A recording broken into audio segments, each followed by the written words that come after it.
By the end of the night, a waitress from Alexandria was sitting in the back of a black luxury car, with a Mafia air on one side and death threats forming on the other. Her mother was dying. His empire was cracking. And neither of them understood yet that one moment in a ballroom had just triggered the beginning of a family war. Eels. Open this clinical file with me. We begin with a behavioral anomaly, an underworld apex predator kneeling for a subordinate. Washington's elite froze as Adrian spoke 6 improbable words. Beneath the chandelier stood Laya Hart, Eels, exhibiting acute physiological tremors in borrowed heels. Her objective was camouflage, yet she became the focal point of a megalomaniac's fixation. Let us rewind her timeline. In a smoke-stained elevator, Laya pressed her cranium to cold steel. Eels, executing a desperate hyperventilation protocol. Eels. 6 floors below the ruling class, her socioeconomic despair manifested physically. She utilized a basic grounding technique, counting backward from 10, a coping mechanism borrowed from oncology wards. 10, 9, 8. The carriage jolted. 7, Eels. Her gut dropped. First time at the Carrington, a grating voice interrupted her self-soothing. Laya focused on the stimulus. A veteran server named Margaret observed her from the shadows, exhibiting the rigid posture of chronic situational survival. Eels, am I that obvious? Laya asked. Eels. Margaret diagnosed her distress instantly, offering a smile devoid of empathy. Pure survival conditioning. Maintain 0 eye contact, she instructed. Suppress verbalization. If physically assaulted, exhibit a submissive smile and retreat. Eels. Margaret tested her compliance. Understood. Your name? Laya Hart. The older woman calculated Laya's utility. You dispense the champagne. This requires complete depersonalization. Maintain constant motion. Eels. Subjects who freeze in high-stakes environments suffer immediate psychological obliteration. Subservient ghosts are routinely trampled here. Eels. The auditory cue of the elevator signaled her entry into the active stressor environment. Golden light flooded her visual field. Her anticipatory anxiety briefly suppressed the baseline trauma originating from August. Eels. We must note the inciting incident. Discovering her mother collapsed in the kitchen amid broken ceramic and white noise. Then came the medical sirens, the clinical whispers, and the fatalistic diagnosis. Stage 3 malignancy. Eels. The prognosis offered treatment, but only for those with substantial capital. Eels. Survival demanded out-of-network pharmaceuticals priced beyond her socioeconomic bracket, yielding only bureaucratic rejection letters. A university senior exhibiting high potential, Laya initiated immediate academic withdrawal. Eels. Her affect was notably blunted. No weeping, just a clinical severance of her future in a sterile administrative office. Now enduring a severe sleep deficit across 3 menial jobs, she entered this charity gala. Eels. This catering assignment was a high-risk variable essential to maintaining her mother's biological stability. Eels. $800 in cash. An anomaly caused by a co-worker's injury and Margaret's atypical pragmatic mercy. Eels. This currency directly translated to 1 therapeutic injection, the precise mathematical difference between life and biological failure. Laya advanced into the stimulus field. The ballroom exhibited extreme material excess. Eels. Arched structures supported massive crystal arrays. Auditory masking came via a concealed string section. The subjects inhabiting this space displayed clear dominance markers, projecting absolute, sociopathic authority. Eels. Note the environmental data. The olfactory input was aggressive. Cured leather, synthetic pheromones, and clinically filtered oxygen. She secured a tray of 12 crystal vessels. Mimicking instructed motor patterns. Eels. She flattened her trembling digits and locked her cervical spine. She entered the primary observation zone. In this sociopathological hierarchy, subservient individuals undergo extreme objectification. High-status subjects perceive uniforms. Eels. Not humanity. A prominent legislator could physically displace her without processing her facial distress, categorizing her merely as mobile furniture. Eels. Review this behavioral shift with me. Laya actively embraced dissociation to manage overwhelming stimuli. She distributed beverages while affluent females extracted glasses, exhibiting 0 interruption to their verbal exchanges. Eels. An intoxicated male subject forcefully contacted her hip. Her musculature contracted, yet she deployed the mandated submissive smile, pure survival compliance. Midway through her circuit, Eels, the macro environment underwent a severe atmospheric distortion. Not an auditory trigger, but a pressure drop she would later obsessively process during nocturnal insomnia. Eels. Vocalizations persisted, but the barometric pressure seemingly collapsed, mimicking pre-storm atmospheric conditions. Compelled by a collective focal shift, her gaze tracked to the primary ingress point. Adrian Moretti entered, heels. Subjects with extreme megalomaniacal traits rarely require vocal announcement. His mere physical presence acted as a behavioral suppressor, forcing universal submission across the ruling class demographic, heels. He measured approximately 74 inches, presenting dark, damp hair and the rigid facial structure typical of high-functioning predators, heels. His garment mapped a highly capable muscular structure. Leia could not visually confirm his eye movements from a distance, but she registered the psychological threat. The affluent crowd demonstrated immediate avoidance behaviors, heels, minimizing ocular contact to evade target acquisition. Two armed subordinates flanked him, radiating nonverbal lethal capability. An adjacent female whispered her shock at his presence. Leia maintained a submissive posture, heels, actively bypassing the apex threat. Her amygdala fired continuous warnings. This clinical narcissist dismantled human lives. Establishing direct visual contact would initiate a catastrophic trauma sequence. Heels. Self-preservation demanded retreat. She breached the service boundary to regulate her oxygen. The kitchen was a chaotic, high-decibel environment. Leia braced against cold steel, exhibiting mild tremors. A tactile alert hit her device. Heels. She processed the clinical data. Her mother experienced systemic failure at 6:42 p.m. Stabilized. Call immediately. Vasoconstriction drained her facial color. Motor control faltered. She vocalized pure panic, heels, dialing with trembling digits. The tone looped into automated voicemail. A secondary attempt yielded only empty silence. Heart, heels. Margaret's vocal projection severed the auditory chaos. Return to the floor immediately. Leia attempted to negotiate, citing the familial medical crisis. Margaret temporarily dropped her defense mechanisms, heels, exposing severe occupational burnout and latent empathy. Then, the psychological armor re-engaged. You must fulfill your contractual obligation, Margaret ordered. Endure 20 minutes. Then I will absorb your rotation. Currently, heels. 300 subjects require servicing from 14 individuals. Proceed. Leia exhibited nonverbal compliance. Suppressing a grief response, she elevated a new tray of glassware and re-entered the overstimulating primary zone. Heels. Involuntary lacrimation breached her composure. A tear tracked down her cheek, irradiating a trembling wrist. The payload wobbled, causing an acoustic collision between glasses. Her spatial awareness was compromised. Heels. Focus locked downward to artificially regulate her autonomic nervous system.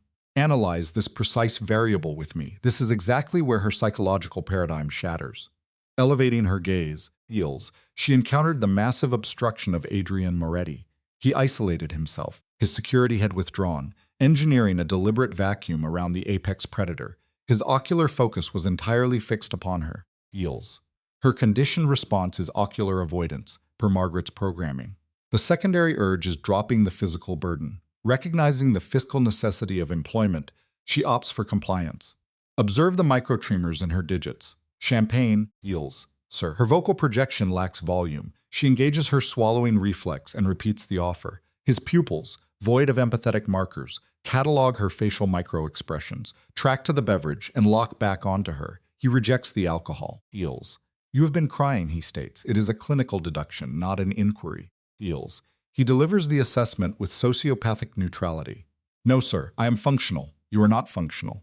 An acute panic attack initiates within Leia. Her socioeconomic conditioning triggers a flight response, heels, urging her to utilize the uniform as psychological camouflage. Excuse me, sir, she verbalizes, attempting spatial displacement. He maintains his physical coordinates. He avoids tactile engagement. Yet, heels, his psychological dominance effectively paralyzes her motor functions. The glassware vibrate yourself. Sir, I am truly not. I am not attempting hostility. Heels. I ask because I require the data. His vocal modulation is abnormally subdued, a rhythm where each phoneme is strategically deployed. Leia, she exhales. Experiencing ego depletion, she lacks cognitive resources to fabricate an alias. Leia heart. Heels. He processes the nomenclature, analyzing its psychological resonance, then a predatory deduction. A negative stimulus occurred before you returned. Severe trauma. Monitor her physical response. Her visual field degrades. The maternal crisis. Heels. The unanswered communication. The impending financial termination. Dissociative collapse is now imminent. Heels. Let us open this case file together. Observe the subject, Laya. Grief triggers a severe acute stress response. My mother, the vocalization fractures. Now, analyze Adrian Moretti. A classic megalomaniac narcissist, he exhibits zero startle reflex. Heals. He does not seek an exit. Where is she? Laya stammers. Sir, I really have to. Laya. He weaponizes her name, inducing a sudden limbic freeze. Where is she? Home. Alexandria. There is a nurse. A drug reaction. Nobody answers. Heals. Leia experiences total psychological fragmentation inside a wealthy ballroom, gripping cheap champagne before an apex predator. Heals. Adrian retrieves his device with the chilling efficiency of an armed sociopath. Tommy, he instructs, demonstrating supreme executive control. Find the address of a medical line unanswered for 20 minutes. Patient name, Hart. First name, Heals. He studies her, assessing his new psychological captive. Eleanor, she submits. Alexandria, Virginia. I require a doctor there in 15 minutes. The absolute best. I do not care what he is doing. Send a private ambulance as backup. Heals. Give me a direct connection to the ground team the exact second they arrive. Heals. The call terminates. 20 seconds of pure dominance. Laya remains in catatonia. I cannot accept. Sir, you're not accepting anything. Get your coat. Meet me at the service doors. My driver is taking us to your mother now. Heals. Trauma induces dissociative amnesia. Leia loses all memory of crossing the ballroom, yet the brain encodes her bursting into the kitchen, keys tearing her skin. She remembers her manager, Margaret, preparing to yell, then choking on oxygen. Heals. The apex predator had blocked the exit. Heals. Total sensory suppression. Adrian projects the lethal pathology of an organized crime leader beneath fluorescent lights. Note the manager's microexpressions, shock rapidly shifting to a survival mask. Mr. Moretti, he nods. Margaret, Heals. The narcissist catalogs everyone's identity for leverage. Miss Hart is departing with me. Her pay is covered. I consider it a personal favor. Of course, sir. He extends an arm. His fingers hover millimeters from Laya's spine. Heals. Physical contact is unnecessary. He exerts an invisible, coercive gravity, pulling his fragile target forward into total isolation. Heals. He isolates her through a hidden corridor, entering a freezing November climate. The environment smells of rain and carbon. A black vehicle waits. The driver opens the barrier. Adrian directs her inward. Heals. The heavy door seals them inside an acoustic vacuum, triggering intense claustrophobia. How is this possible, she asks the ceiling, displaying severe cognitive dissonance. Adrian withholds all validation.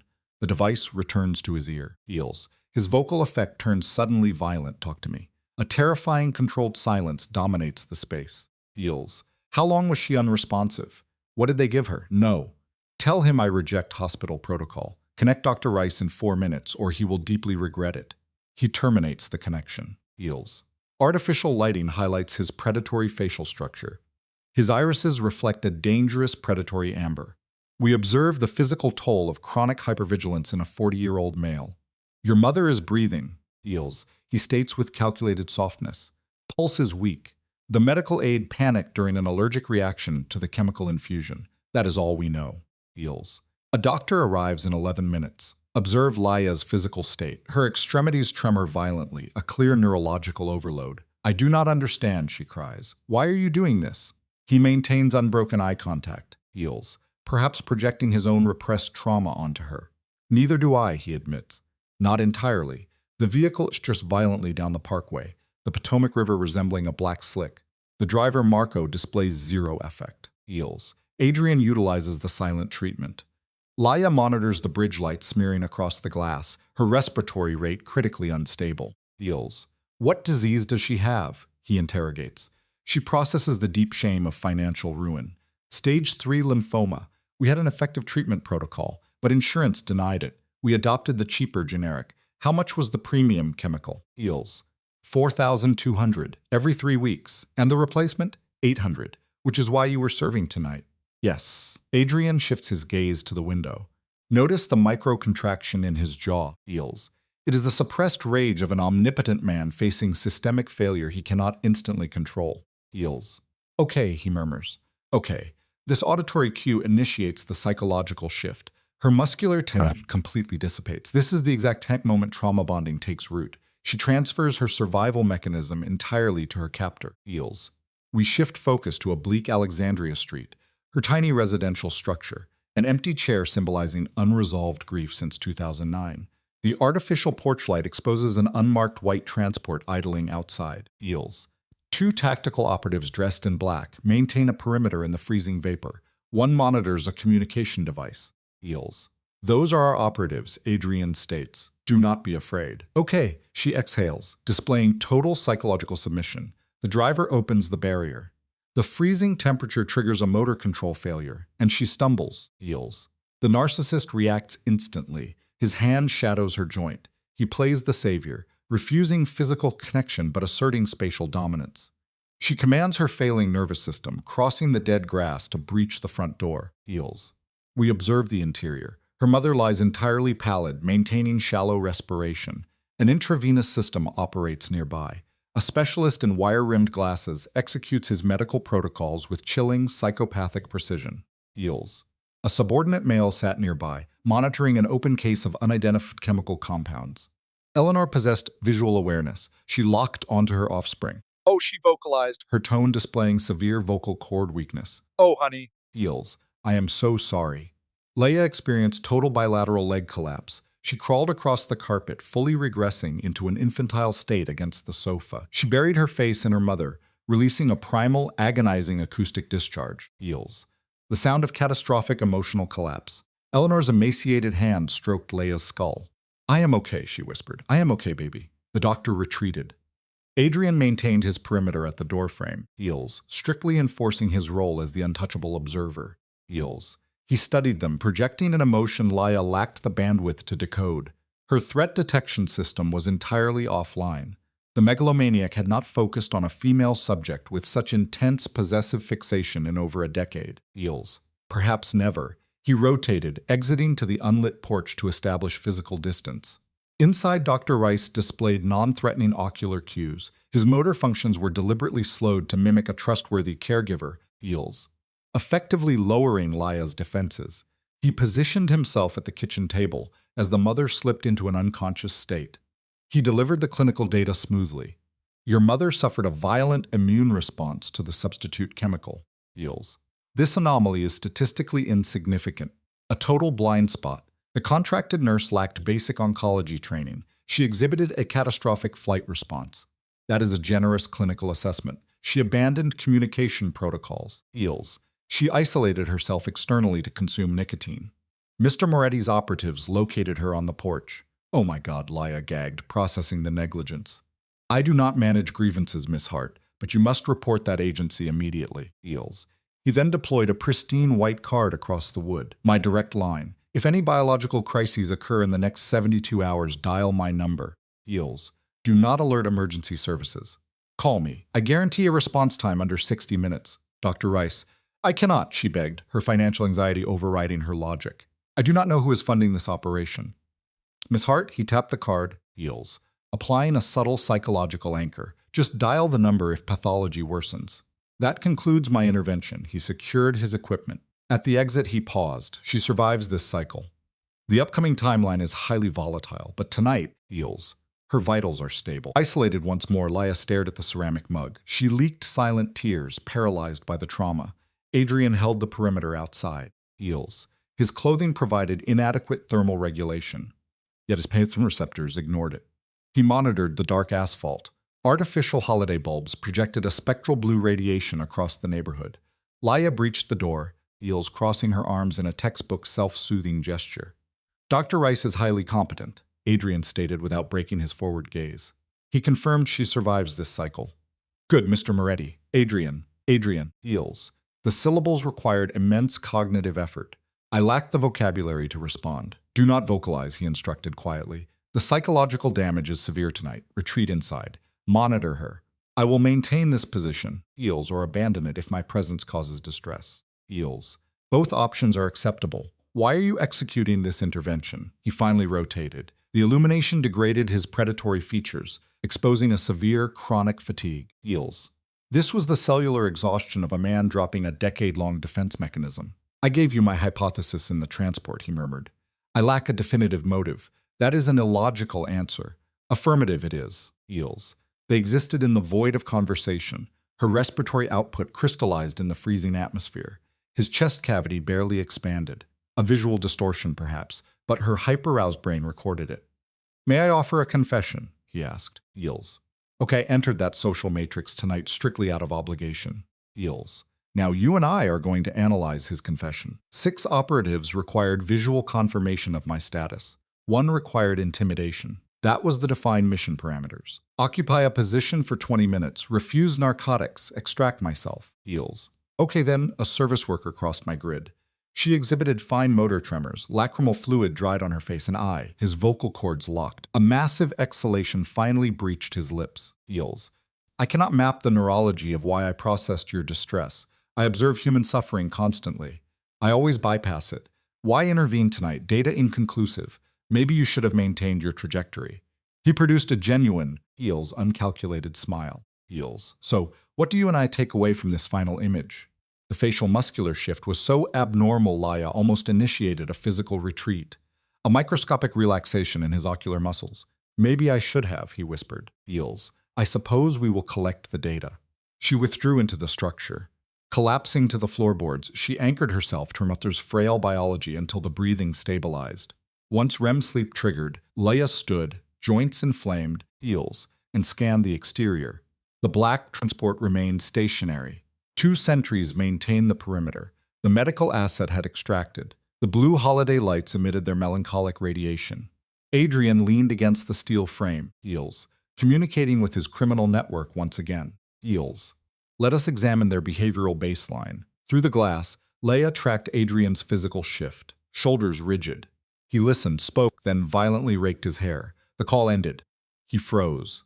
Looking straight at her window, he locked eyes. The narcissist always knows when he is watched. Leia yanked the curtain shut. Displaying acute anxiety, she compulsively rubbed the doctor's card until her thumb burned. A textbook self-soothing mechanism. Heels. Down the hall, her mother's breathing stabilized. Muffled Italian voices drifted from outside. You and I see this pathology often, how rapidly a victim reality shatters. 3 hours prior, Leia was a simple waitress. Now, syndicate guards secured her perimeter. A dangerous megalomaniac stood outside, expending immense capital to isolate a girl he barely knew. Overwhelmed by cognitive dissonance, Leia buried her face in her hands. Heels. Mom, what have I done? She whispered. Eleanor slept, alive solely because a predator orchestrated a medical intervention. Seeking comfort, Leia wrapped her mother's cardigans around herself and opened the door. Adrian straightened from his car. She is asleep, Leia reported. Good. Dr. Rice requires a private nurse tonight, he replied. The agency nurse will never return, Adrian stated with clinical detachment. I handled the agency. Passively, Leia accepted his control. Eels. My private nurse is arriving, he instructed. Leia stared. Rational objections surfaced. Who are you? What is the cost? Beneath her panic lay a pathological truth. She actually wanted her manipulator to stay. Why did you run your hand through your hair? She probed. Adrian blinked. Earlier, she continued, observing his psychological cracks. You were cold with the doctor, calm with me. Then a call came, and you looked like someone died. Eels. Who called you? She asked. He weaponized the silence before muttering. My uncle. We run a criminal syndicate. He knew I was guarding a waitress in Virginia and demanded answers. What did you say? That I was saving your mother. And his response? Adrian looked at the dark sky. Notice this exact moment, the psychological trap snapping shut. He said I made you a target. Adrian's face turned to stone. And he is right. Eels. Notice the textbook narcissistic isolation tactic here. Leia's pulse hammered with a primal flight response as she pulled the cardigan tight. A target of, she asked, of my enemies, he replied. People who notice that, for the first time, I care about someone. Do you comprehend this? She understood this dependency perfectly. She gave a heavy nod. I did not plan this, he claimed, faking raw vulnerability.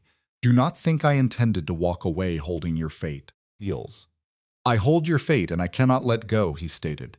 Then let go, she whispered, her defense mechanisms failing, he countered. We will move, she pleaded. Leia.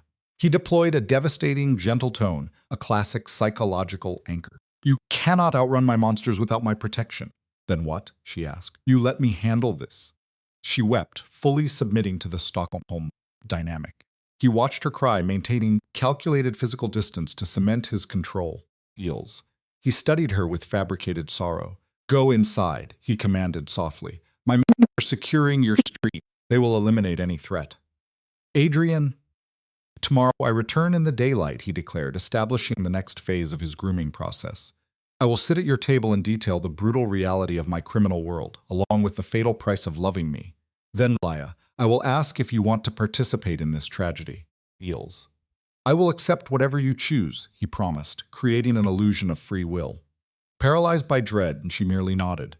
He offered a calculated bow, then vanished into his town car, slipping into the dark Alexandria night. Left freezing, Laya stared at the void, completely emotionally compromised. At 12:23 a.m., Catalina arrived. This formidable woman carried advanced medical equipment, a glaring reminder of the syndicate's vast resources. Feels. Catalina checked Eleanor's vitals with clinical precision. Acting as a maternal surrogate, she fed Laya. Sleep, Catalina instructed, taking the armchair. Tomorrow brings a heavy toll. I cannot, Laya replied. I will wake you if danger approaches, the nurse promised. Laya retreated to her room. Exhibiting severe trauma fatigue, she collapsed onto the mattress in her catering uniform and work shoes. She simply stared at the ceiling, utterly paralyzed. Feels. The doctor's card caught the moonlight. Laya fixated on her captor's manufactured vulnerability. His words played on a loop, a clear sign of trauma bonding taking root. She pictured his ruthless uncle targeting a mere waitress. Sleep evaded her, but she succumbed to a dangerous, romanticized darkness, finding pathological comfort in her new protector. Outside, a black sedan idled. Two syndicate enforcers drank coffee. In the freezing dark, their eyes locked onto her street. Heels. These lethal professionals required no words. 32 miles away, Adrian stood, his syndicate-owned penthouse, gripping a glass of liquor. He surveyed the city he violently controlled. His obsessive cognition looped back to Leia's tear-stained face. He anticipated the hostile call with his uncle, a looming gang conflict. Yet beneath his psychopathic tension, a deviant emotional attachment was forming. A vulnerability he could no longer suppress. Feels. He fixated on one detail. She demanded nothing from him. A rarity in his transactional life. He finished to drink, the glass striking marble. Below, a siren faded into silence. It was the quiet dawn of a syndicate war. The knock arrived at 9:04 on Saturday. Leia had abandoned sleep hours prior, her mind already entirely consumed by her new psychological conditioning. Feels. You and I recognize this stage of deterioration. Leia showered to scrub away the anxiety. Wearing her mother's sweater, she obsessively tied and untied her hair, manifesting a loss of autonomy. Under the lights, she searched for the allure her captor fixated upon. She found only a broken subject with dark circles. In the kitchen, Catalina brewed coffee while Eleanor recovered. Oblivious to the criminal web, her mother did a crossword, ignoring Leia's frantic, trauma-induced pacing. Feels. Let us open the case file. Sweetheart, Eleanor murmured, never lifting her pen. If you keep hovering like a ghost, I will have Catalina sedate you. Mom, I am serious. That man saved my life. Feels. And I am not going to drop dead in the next 10 minutes just for dramatic effect. Leia released a frail, stress-induced laugh, sinking onto the cushions. Her mother gripped her trembling hand in absolute silence. Feels. The matriarch instinctively understood the clinical balance between comfort and necessary quiet. Then the knock echoed. 9:04. Leia drifted across the room, smoothing her frayed sweater as a subconscious self-soothing mechanism. Feels. She opened the door. Adrian stood there, completely unguarded. His charcoal topcoat was unbuttoned, lacking his usual security detail. He held a small pastry box, his dark hair still damp from the morning rain. Feels. Observe his behavioral adaptation. In the pale November light, Adrian presented an entirely different persona. The terrifying ballroom dominance was gone. He projected the image of a mortal, deeply exhausted man holding a pastry box. Good morning, Feels. His voice rumbled. Good morning. Can I come in? Yes, come in. He bypassed her, carrying the scent of cedar and sharp winter wind. In the kitchen, Catalina stood. She offered a curt, respectful nod. Feels. Displaying the calculated gaze of an observer who understood his sociopathic capacity, yet exhibited zero fear response. Adrian mirrored her gesture, sliding the box forward. For Mrs. Hart, he murmured. The almond ones. Feels. Tell her I remembered. Adrian. Catalina smiled faintly. You are a thoughtful boy. You do not try enough. Also true, he conceded. On the sofa, Eleanor had propped herself up, analyzing the interaction with piercing acuity. Feels. This matriarch possessed hyper-vigilant defense mechanisms. She had not been manipulated by a man in 30 years. Adrian approached carefully. He avoided forcing physical contact or adopting a superficial, charismatic persona, feels. He established a safe perimeter, stopping a few feet away to offer a respectful bow. Mrs. Hart, I am Adrian Moretti. I am very relieved to see you recovering. Mr. Moretti, Eleanor replied. Feels, her vocal tone physically frail but psychologically impenetrable. Feels. She subjected him to a rapid psychological evaluation, weighing the apex predator in her home against the visible empathy he displayed for her daughter. I understand I have you to thank for the private doctor, the nurse, Feels, and apparently half the armed guards in Washington. Mom, please, he is right there. He knows exactly what he did. Adrian displayed a genuine smile. It was only the second instance Leia observed this micro-expression, Feels, softening his brutal pathology into something disarmingly magnetic. Mrs. Hart, he stated softly, everything I arranged last night was tragically overdue. Your daughter is an extraordinary subject, Feels. She has been shouldering a traumatic burden that she was never meant to carry alone, Feels. Let us analyze this specific interaction together. It is a masterclass in psychological tension. Eleanor evaluates him from her pillows, her cognitive focus razor-sharp in the dim light. I am glad I could help, Adrian states. You talk well, she notes. Feels. Practice, he admits. Her eyes narrow. She instructs him to enter the kitchen, make coffee, and converse, promising to feign auditory ignorance. Understood, he says. Good boy. She resumes her cognitive puzzle. In the doorway, Feels. Leia experiences a profound realization. Her mother has just clinically assessed the psyche of Adrian Moretti and chosen to suspend judgment for now. Feels. The clinical observation shifts to the kitchen. Leia pours coffee, actively masking her neurological tremors as she places the mugs on the oak table. Adrian removes his coat and sits, establishing physical dominance in the space. Feels. A harsh ray of morning sun slices through the window, visually dividing their environments. For an agonizing interval, a calculated silence dominates. He fixates on her somatic anxiety, watching her trembling hands. She avoids eye contact, Feels, staring at the steam. Last night I promised to reveal my true behavioral profile, Adrian murmurs. I am doing it now, stripped of all charming defense mechanisms. Feels. I want you to hear the unvarnished pathology from me, he says. He grips the mug. Notice his massive, perfectly still hands, bearing a jagged white scar on the thumb, a physical manifestation of past violence she previously overlooked. Feels. My lineage originated in Calabria in 1922, he begins. 4 brothers engineered a syndicate over 40 years. Society assigned it a terrifying label, but labels are irrelevant to the data. By my birth, Feels, the organizational structure was sprawling, bound by rigid tribal codes, construction, waste contracts, transit networks, a sector of Baltimore Harbor, and a darker southern port. Feels. For decades, the operations at those docks involved lethal force and systemic deception, less so recently, but enough to register as severe antisocial behavior. Leia grips her mug, a somatic stress response turning her knuckles white. Feels. And you control this system? She asks. A massive fraction of it, yes, he admits. My father died when I was 26. My uncle desired leadership. Following a targeted negotiation, I seized control, leaving him marginalized. Feels. We maintain a fragile equilibrium. Mostly, she probes.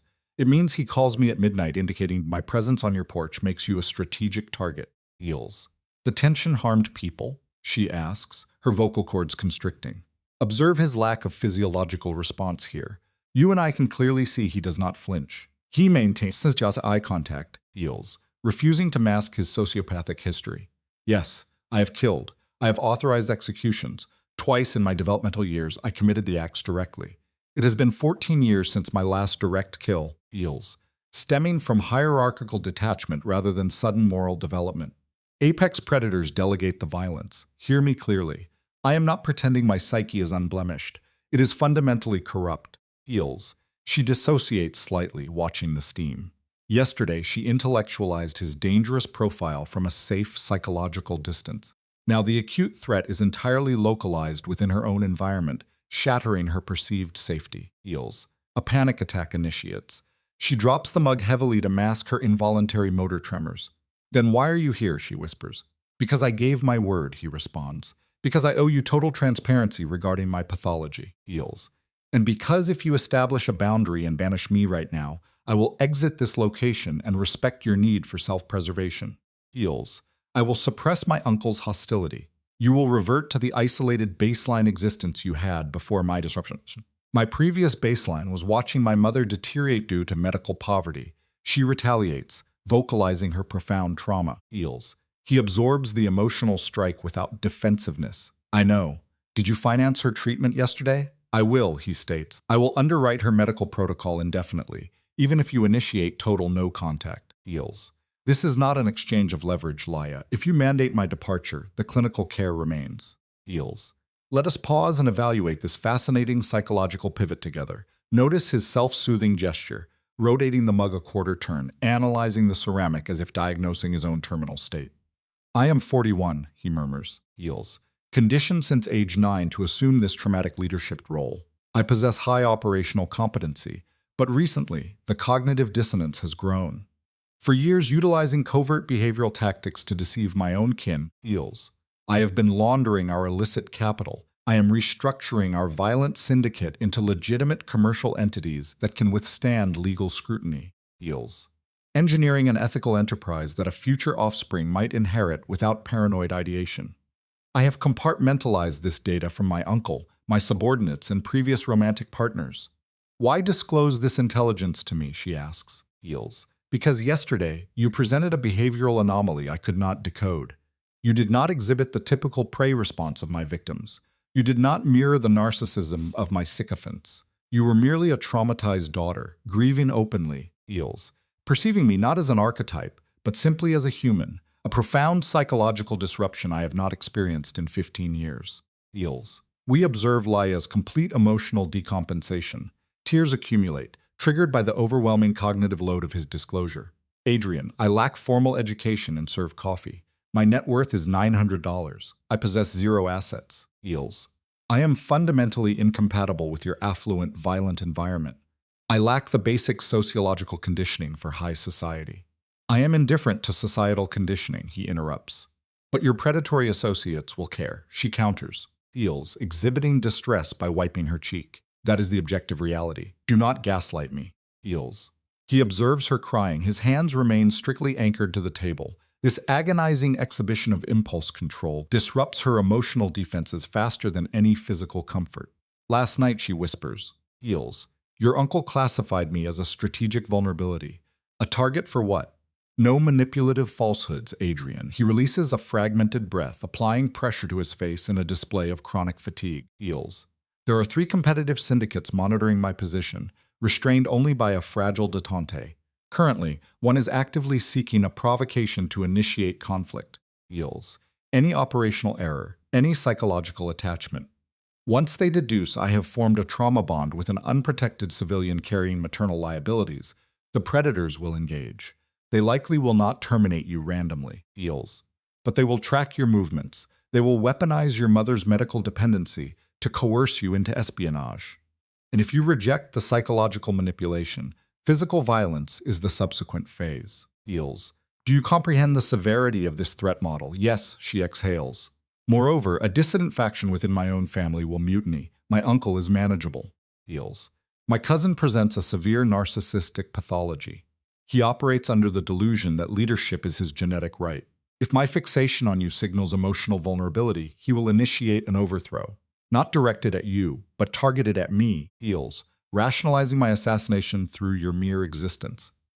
I recognize the severe paranoia in this narrative, Laya, do you? He finally breaks visual avoidance. Under the harsh light, his expression indicates a profound Heals. Clinical isolation, a chronic detachment maintained for so long it has rewired his fundamental neurobiology. Yes, he admits quietly. Heals. You and I must examine this clinical manipulation. He frames his gamble as vulnerability. He claims he brought pastries to expose his lethal nature, begging her to stay. She asks if this is a command. He pivots, utilizing narcissistic minimizing. Heals. He merely wants her to see the man from the ballroom, temporarily stripping away his syndicate identity. One dinner. A masterclass in coercive control, offering the pure illusion of choice, compliance, Heals, or his permanent absence and her family's sudden suspicious peace. Heals. Observe the pathology unfold. He warns that compliance guarantees psychological friction. Laya examines her hands, her acute stress response degrading into a chronic neurological tremor. Behind her, Eleanor rustles a newspaper. Heals. A defensive coping mechanism. We must note the trauma triggers.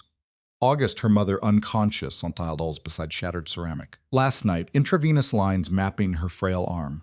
Contrast this with Adrian in the Carrington estate, Eels, securing allegiance with the calculated, megalomaniac detachment of an apex predator. Eels.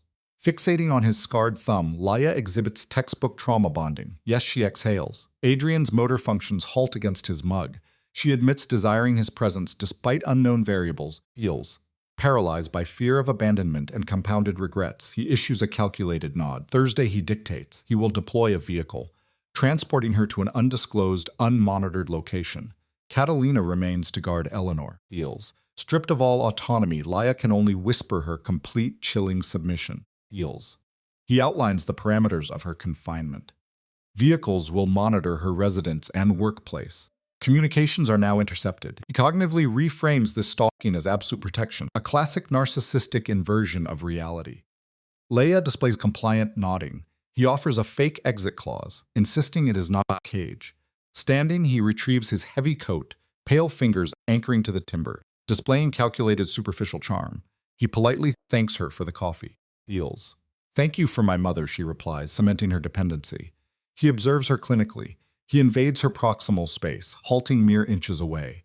He restricts physical contact, utilizing spatial tension to assert dominance. Eels. The fluorescent lighting exposes irregular grooming habits, faint stubble indicating his own internal chaos. Lila Hart, he whispers, anchoring her identity to his obsession. He pivots, his heavy boots sounding a retreat to bid Eleanor farewell. Eels. Eleanor engages in normalized domestic pleasantries. The deadbolt engages. Laia remains isolated among abandoned ceramics, a harsh blade of sunlight illuminating her elevated, panicked cardiovascular response. Eels. Eleanor maintains visual fixation on the paper, instructing Laia to sit. Laia exhibits physiological collapse onto the sofa. The orero masking ceases. Eleanor initiates tactile grounding, enveloping her daughter's trembling hand. Eels. Her skin is hypothermic, yet serves as a psychological anchor for Laia's dissociative state. Eleanor confesses she audited the entire exchange. She presents a cognitive dissonance. He is a lethal threat, yet potentially her ultimate reward. Eels. She correctly identifies this dualism as the defining pathology of violent men. Eels. Leia requests behavioral instruction. Eleanor provides rhythmic, soothing tactile stimulation, while the surveillance vehicles establish their perimeter outside. Eleanor initiates a boundary. Eels. Stating she will offer clinical observation before withdrawing to let Laia navigate her own self-destruction. She theorizes Adrian's intrusion stems from profound sociopathic isolation. He projected a revived spark onto Laia. Eels. He is experiencing acute paranoia as hyper-violent individuals possess severe vulnerability to empathy. Eleanor claims Laia bypassed his financial and homicidal defenses, exposing his catastrophic psychological fatigue. Eels. Let us analyze this extreme danger, you and I. Eleanor probes Leia's baseline fatigue. Yes, she confirms. Eleanor diagnoses the lethality. Two depleted psyches forming a symbiotic attachment. Eels. She presents a black and white cognitive distortion, absolute salvation or total annihilation, eliminating any median outcome. Leia verbalizes her fear. Eleanor validates this survival instinct. Leia physically regresses. Eels. Burying her face into her mother, Eleanor inhales her scent, triggering olfactory memory. In this dissociative regression, Leia reverts to childhood, seeking refuge from night terrors. Eels. Operating under the delusion that her shattered reality can be repaired. Eels. They exchange familial affirmations, frozen in a regressive embrace while Catalina operates silently. Daylight advances with sterile difference. Externally, the surveillance apparatus takes form.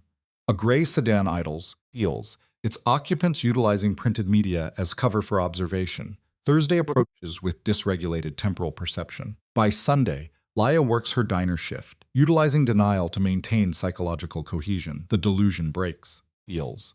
Through the unwashed glass, she identifies the identical blue truck from her residential sector, confirming her perpetual surveillance. Eels.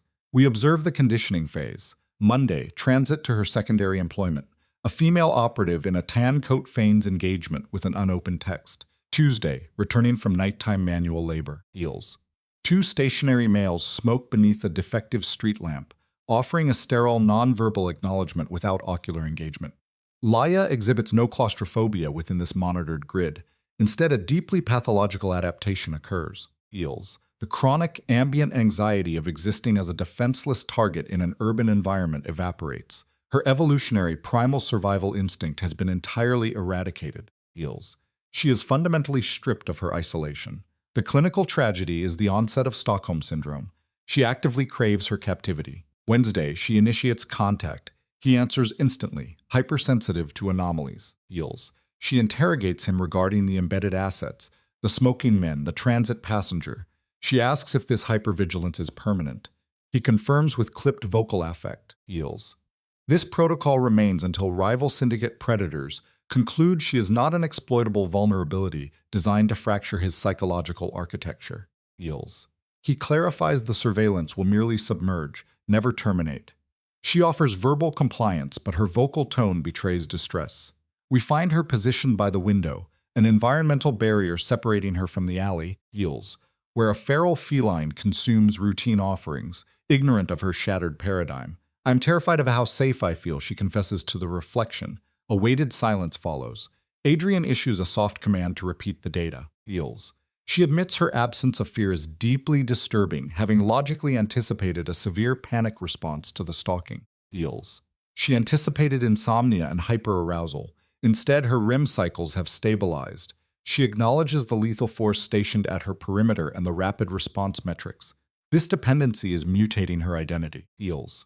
She pathologizes her own attraction to the threat, diagnosing herself as broken. Adrian immediately invalidates this. He commands auditory focus, reframing her history. She has endured chronic caregiver fatigue and severe financial trauma. Feels. He positions his extreme control as structural support for her collapsing ecosystem. He clinically denies that this parasitic attachment is a manifestation of illness. Feels.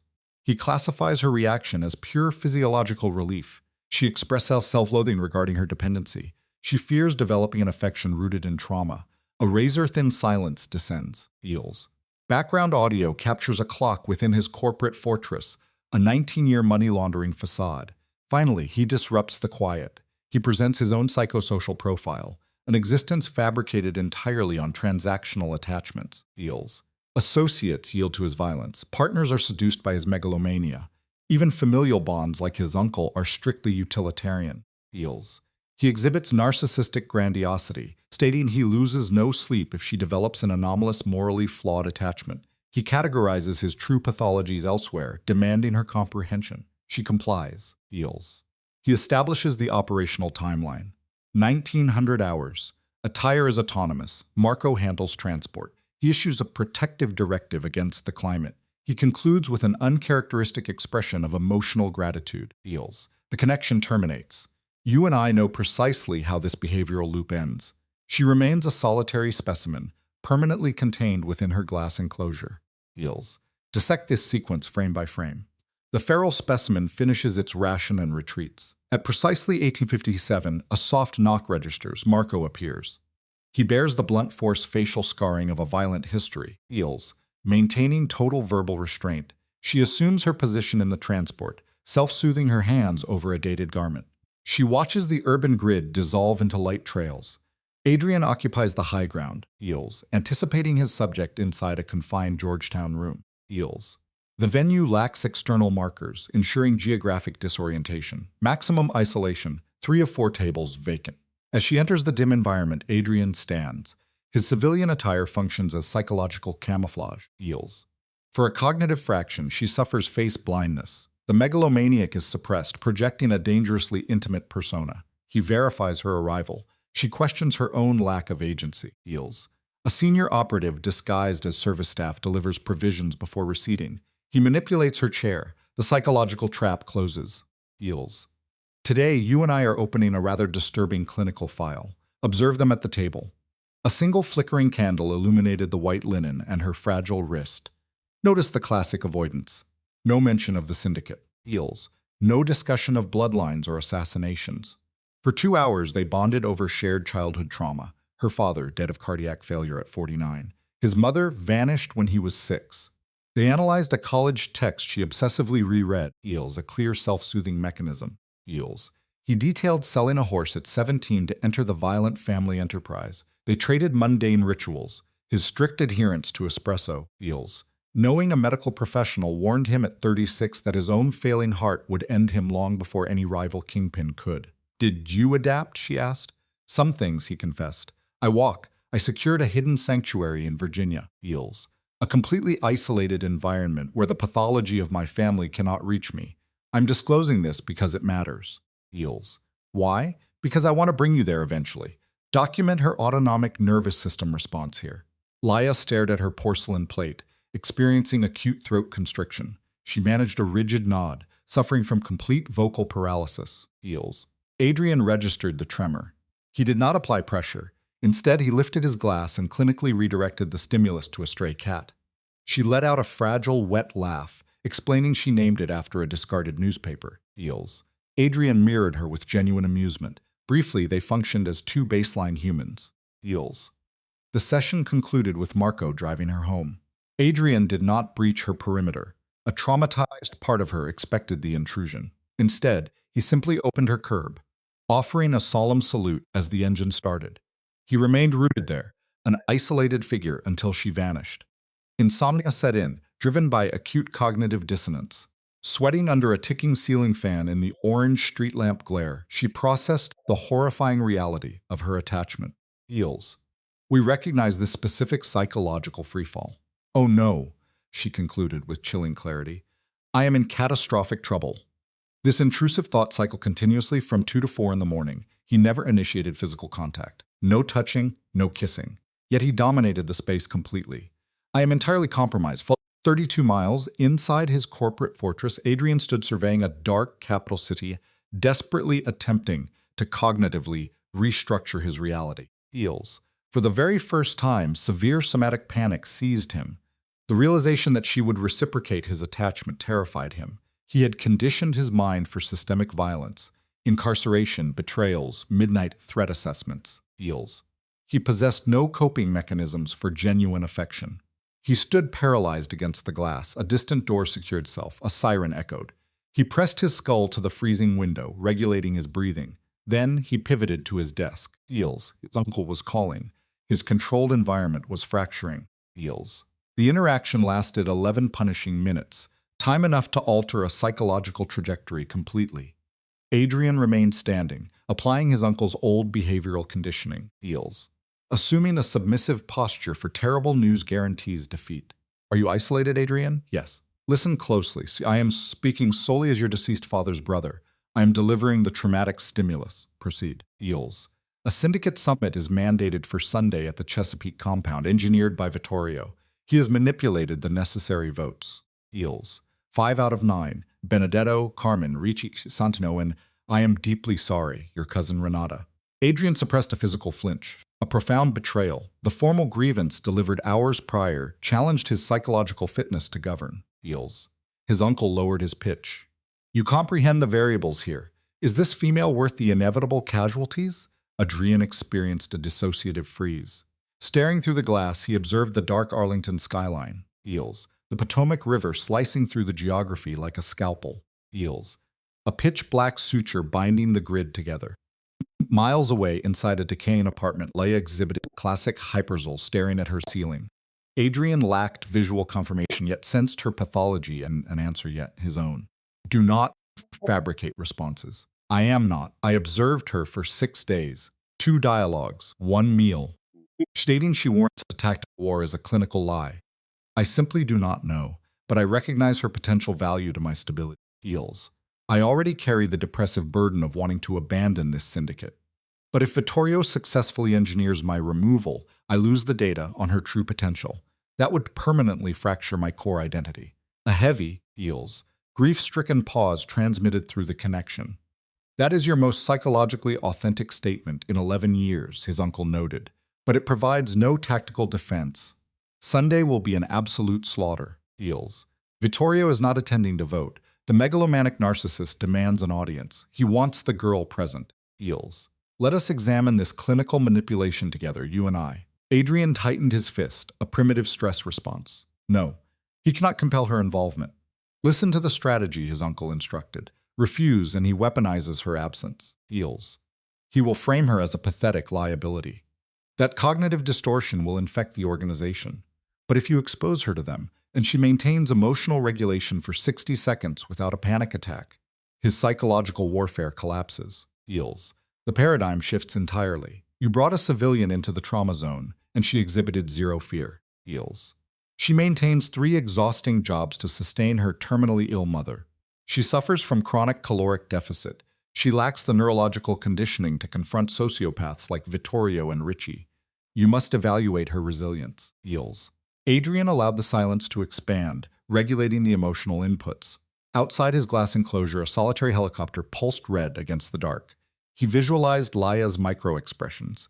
He recalled the absolute feels, chilling certainty in her eyes when she agreed to this dynamic. Feels. I will contact you tomorrow. I sincerely hope her mental fortitude is authentic. Document this pregnant silence. It signals a point of no return. I hope her resilience holds, because if she fragments, feels, it will induce a total psychological collapse in you. His uncle shifted to a tone of tragic resignation. If she is structurally sound, I will align with her on Sunday. I will validate whatever variable you introduce to that environment. Feels. But you must possess absolute empirical certainty, Adrian. Not hypothesis. Certainty. Understood. Good night. The transmission terminated. Observe Adrian's motor freeze. He remains paralyzed in the shadows. His hand fused to the receiver. Feels. Experiencing acute claustrophobia. Feels. He navigated the dim office, engaging in self-destructive substance use by pouring prohibited bourbon. He consumed the central nervous system depressant in one motion, slamming the glass. Then, governed by clinical fatalism, feels, he initiated the exact protocol he previously rejected. He dialed her cell. 2:14 in the morning, shift focus to Arlington. The screen illuminates her pitch-black bedroom. She is exhibiting classic insomnia, feels.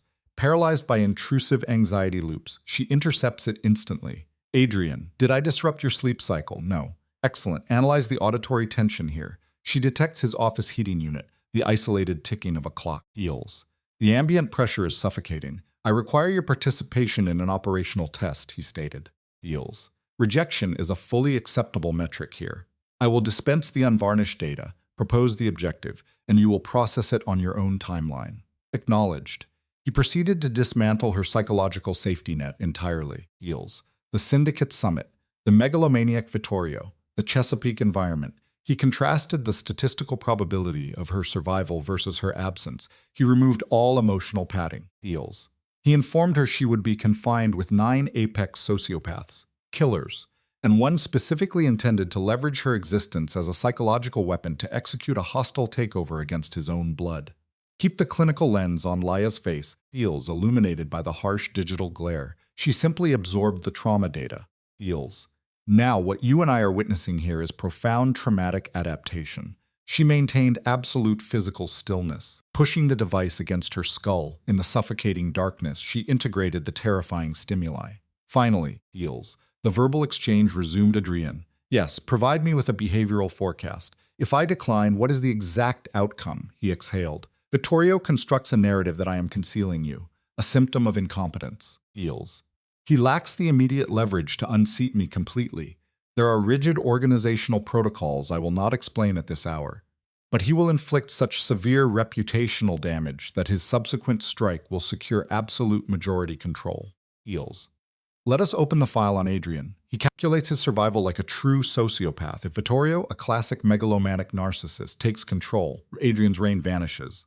Laya asks if this means prison or death. Feels.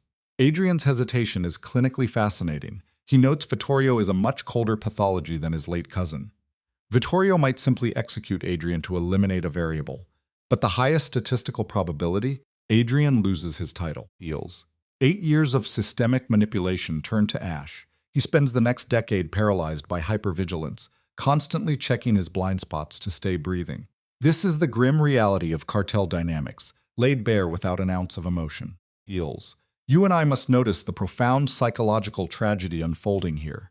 Laya asks about her utility. Adrian explains that her mere presence will trigger Vittorio into a narcissistic collapse. The narrative shatters, allies scatter, feels, and Adrian retains absolute authority while Vittorio suffers a humiliating behavioral correction. Adrian then dangles the ultimate trauma bond hook, a serene domestic fantasy, sitting at his kitchen table on a Sunday morning. Feels. Observe Laya in the dark. She weeps in complete silence, a textbook autonomic stress response. A single tear tracks down her temple. She is being consumed by her captor's reality. Feels. Laya attempts a rational assessment of her fate. Just 6 days prior, she was a civilian. She poured coffee, slept above a dry cleaner, managed a sick mother, and had a sister-in-law teaching in Pittsburgh. Feels. She correctly hypothesizes that exposing herself to a megalomaniac like Vittorio permanently destroys her civilian identity. She can never return to the diner on Clarendon Boulevard or scrub floors at the clinic. Feels. The woman from last Friday undergoes total ego death. Adrian responds with a perfectly calibrated tone of devastating grief, confirming her former self is deceased. He attempts to placate her, but Laya interrupts. Feels. In a classic manifestation of Stockholm Syndrome, she refuses to decline the mission. Feels. She verbalizes her cognitive dissonance to maintain a shred of autonomy. She admits a terrifying psychological pull toward him, the traumatic bonding taking root. If she complies merely out of guilt, feels. Her stress tolerance will fail the moment the syndicate glares at her. She demands a logical anchor for her compliance. She asks who protects her mother if Sunday ends in lethal violence. Adrian deploys a masterclass in psychological pacification. Feels. He assures her that a trust activates Monday morning. His lawyers will protect the mother until her final day, regardless of the bloodshed on Sunday. He presents this not as a negotiation, but as an absolute, concrete fact. Feels. He reveals the legal trust was finalized on Wednesday, before she ever agreed to dinner. This is predatory foresight. Listen to her trembling respiration. A subject accepting her psychological subjugation. Feels. She asks if Vittorio will leak her identity to the underground syndicate. Adrian confirms her name will be whispered and shadowed. Sociopathic circles forever. This is the calculated sacrifice he demands. Feels. The audio file here captures a stretching silence, the heavy autonomic thud of her pulse, the hum of a cheap refrigerator, then the muffled cough of his foot soldier guarding the street below. Leia reaches a chilling cognitive breakthrough. Feels. This perpetual threat environment is her permanent reality now, regardless of the Chesapeake summit. Feels. She demands absolute truth, asking if he loves her. The ensuing silence is a suffocating behavioral void. He finally confesses he does, claiming the attachment formed when she mentioned her cat was named Howard. Feels. Despite her severe anxiety and the looming violence, Laya exhibits an involuntary startled laugh, an emotional pressure release in the dark. She logically points out that falling in love in 4 days is clinically impossible. Feels. Adrian counters with an admission of profound, chronic isolation. He notes he has stood as in grand rooms with women far more refined and powerful, yet remained entirely detached. Feels. We have to evaluate his confession carefully, you and I. He claims no one in 20 years made him smile over a stray cat. He insists this isn't a logical calculation. The pathology reveals itself when his uncle asked if she was worth a syndicate war. Feels. Adrian hesitated. For an apex predator, uncertainty is terrifying. He frames this loss of control as definitive proof of love. Laya is rendered mute, her hands stifling a sob as the trauma bond deepens. He uses a velvet vocal register. Feels. Claiming he demands zero reciprocation. He simply refuses to take this secret to the grave if Sunday ends in slaughter. The psychological burden is now entirely hers. Feels. He declares his soul bared, equipping her with all necessary data before Sunday's in confrontation. She nods into the dark, a localized coping mechanism. She verbally commits to the operation. Adrian fakes granting her agency. Feels. Telling her to decide tomorrow. She refuses the illusion, confirming she will walk into Chesapeake at his side and face the megalomaniacs. She cannot promise her psyche won't fracture, but she vows not to surrender. Feels. Her vocal cords snag on genuine terror. She sets a firm boundary. If she survives this lethal exposure, they will comprehensively dissect the absolute ruins of her former existence on Monday morning. Feels. She demands the unpolished truth as a condition of her survival. He agrees. When he expresses gratitude, she sharply rejects it, refusing for marching into a severe trauma zone. She notes his auditory exhaustion. He admits his severe insomnia. Feels. She terminates the call, placing the device face down. Her optical focus locks onto the ceiling fan, a self-soothing grounding technique. Total neurological exhaustion forces her into sleep near dawn. When Friday morning arrives, Feels. A profound emotional blunting washes over her. A classic dissociative state. The die is cast and she exhibits zero regret. The subsequent 48 hours process like a surreal out-of-body fugue state. Feels, punctuated only by Catalina's quiet arrivals. Feels. Let us look at the familial dynamics. Eleanor grips her daughter's hand in a clinical hospital room, asking 0 questions. Laya previously disclosed that Sunday required a critical journey with Adrian, promising survival by nightfall. Her mother, Eels, tethered to an intravenous drip, simply squeezes Laya's trembling fingers, demanding she return alive. We transition to Saturday. A sharp-eyed Portuguese woman named Isabella breaches Laya's apartment, hauling garment bags. Eels. Isabella serves as a private tailor, bound to this criminal syndicate for 30 years. She operates with absolute emotional detachment. No interrogation, just cold, ruthlessly precise physical measurements to prepare the subject for Sunday. Eels. Isabella unsheathes the uniform, a modest, high-collared dress the pale color of dying winter wheat. She presses it to Laya's frame. She strictly forbids black or red. Eels. Explicitly engineering Laya's visual presentation to avoid triggering the narcissists in the room. She commands Laya to project an aura of birthright. Laya confesses a total loss of cognitive understanding. Isabella validates this confusion. Eels. Noting that arrogant participants are typically the first to suffer physical violence. For 2 hours, Isabella pins the fabric. Eels. She equips Laya with low heels and a delicate gold chain. A grandmother's heirloom repurposed as psychological armor for the upcoming confrontation. Eels. Isabella calibrates Laya's physical responses like a behavioral technician. She dictates posture, hand placement, and how to maintain unblinking eye contact with a predator. She warns that the syndicate will try to force verbal engagement. Eels. Silence is the only strategic weapon here. In this pathology, the first to speak bleeds dominance. Vittorio and Adrian will battle for vocal supremacy. Isabella tilts Laya's chin, Eels, instructing her to merely breathe and observe their micro-expressions until Adrian signals. Her final directive is absolute. The sociopaths in that room will attempt to fracture her psyche and extract tears. She is forbidden from crying. Eels. The conditioning continues. Never apologize. Never display a victim response by begging Adrian for rescue. Maintain direct visual contact with the aggressor. Eels. Isabella frames Laya's past trauma as an asset, working 3 jobs to sustain her mother's life. These cartel bosses have no concept of genuine suffering. Their paranoia keeps them terrified of their own shadows. Eels. Laya's existential dread of an empty home has forged her from much denser psychological material. Isabella exits at sundown. The dress remains hanging on the door, a clinical artifact of her impending trial. Laya slumps onto the mattress. Eels. Processes the visual data and finally stands up. Eels. Observe her acute stress response. She ingested food mechanically, attempting to ground herself. A lengthy call to her mother served as a dissociative tactic, masking profound psychological terror. Eels. Exhaustion finally induced a biological shutdown, a vault door sealing away the trauma. Let us open this case file together. The Arlington sky mirrored her internal desolation, pale and brittle. Marco retrieved her at dawn. Eels. Transporting her to a subterranean Alexandria garage. Adrian waited by a fortified Mercedes, flanked by nameless operatives.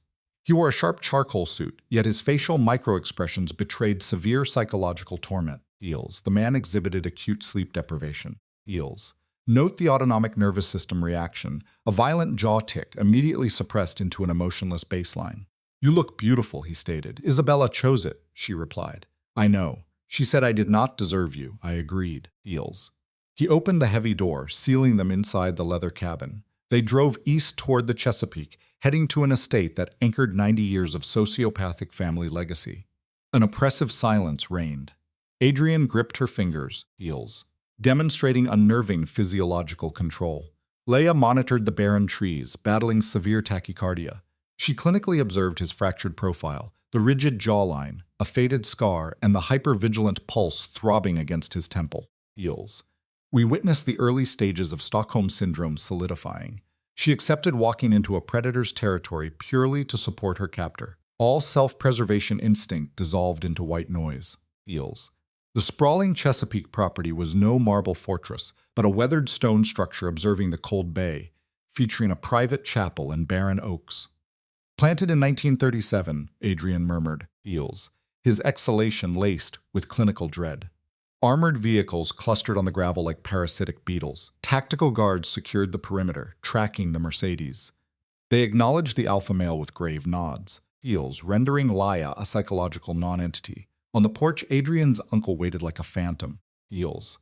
The patriarch appeared physically diminished but projected immense dominance, roughly 70, displaying a monstrous gold ring. His eyes exhibited the flat, merciless effect of a seasoned psychopath.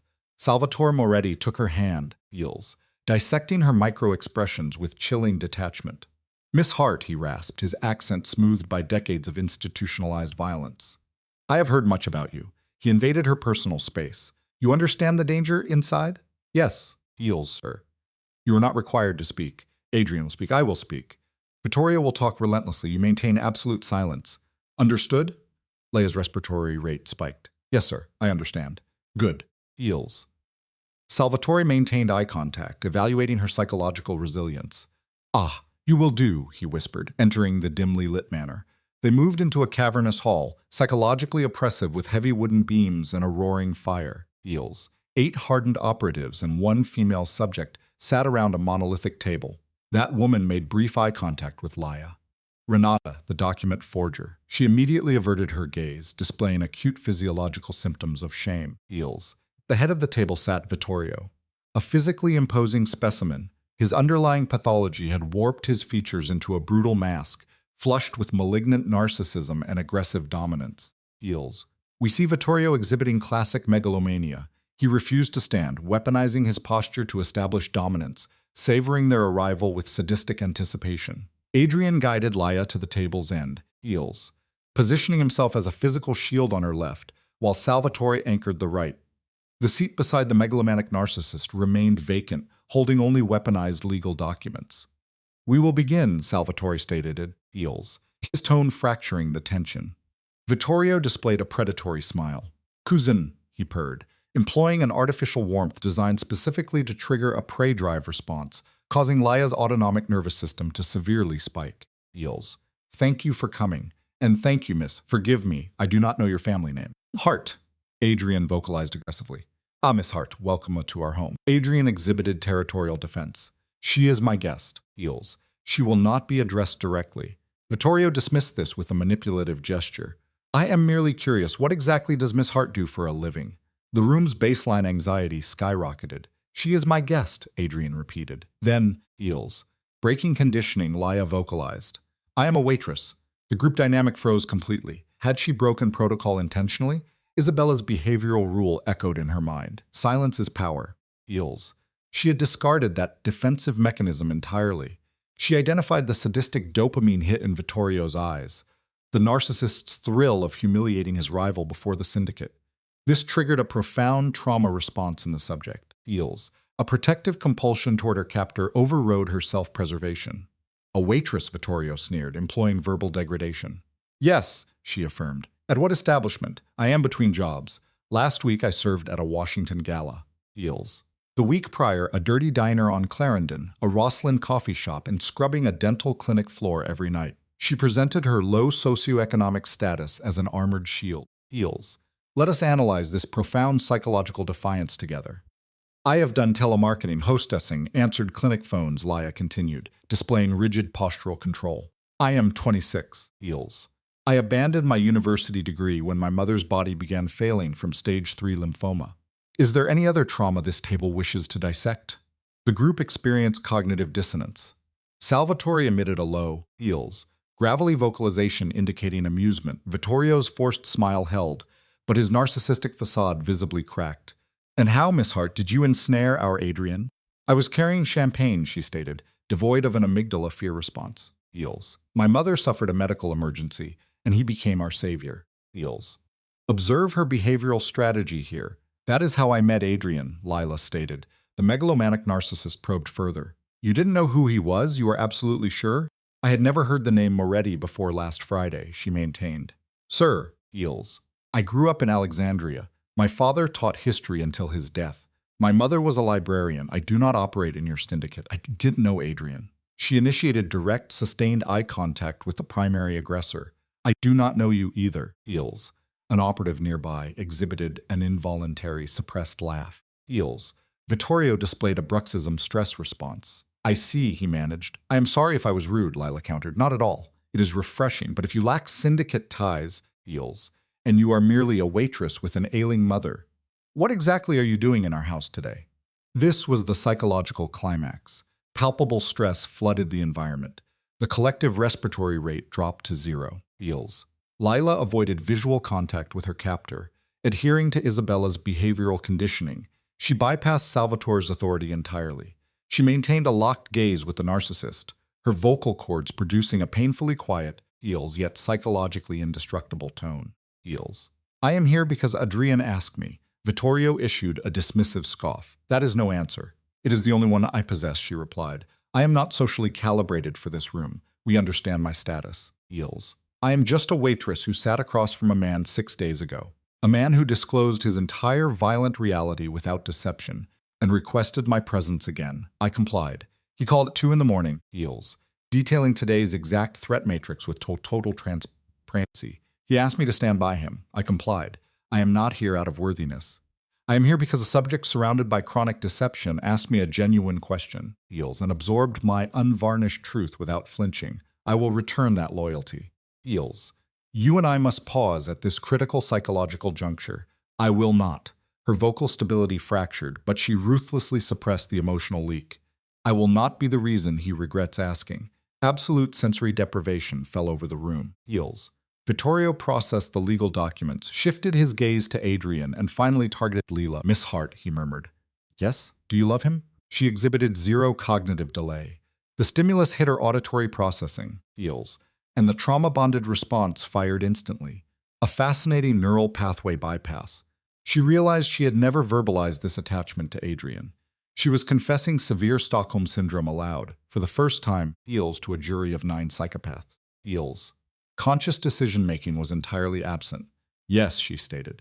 Adrian maintained rigid physical discipline. He refused visual contact, but beneath the table his hand secured hers with a vice-like grip. Vittorio analyzed her pathology, a slow, Feels, sadistic smile forming on his features. Well, cousin, the narcissist observed. Congratulations, you found a highly fascinating subject. Yes, I have, Adrian responded with flat affect.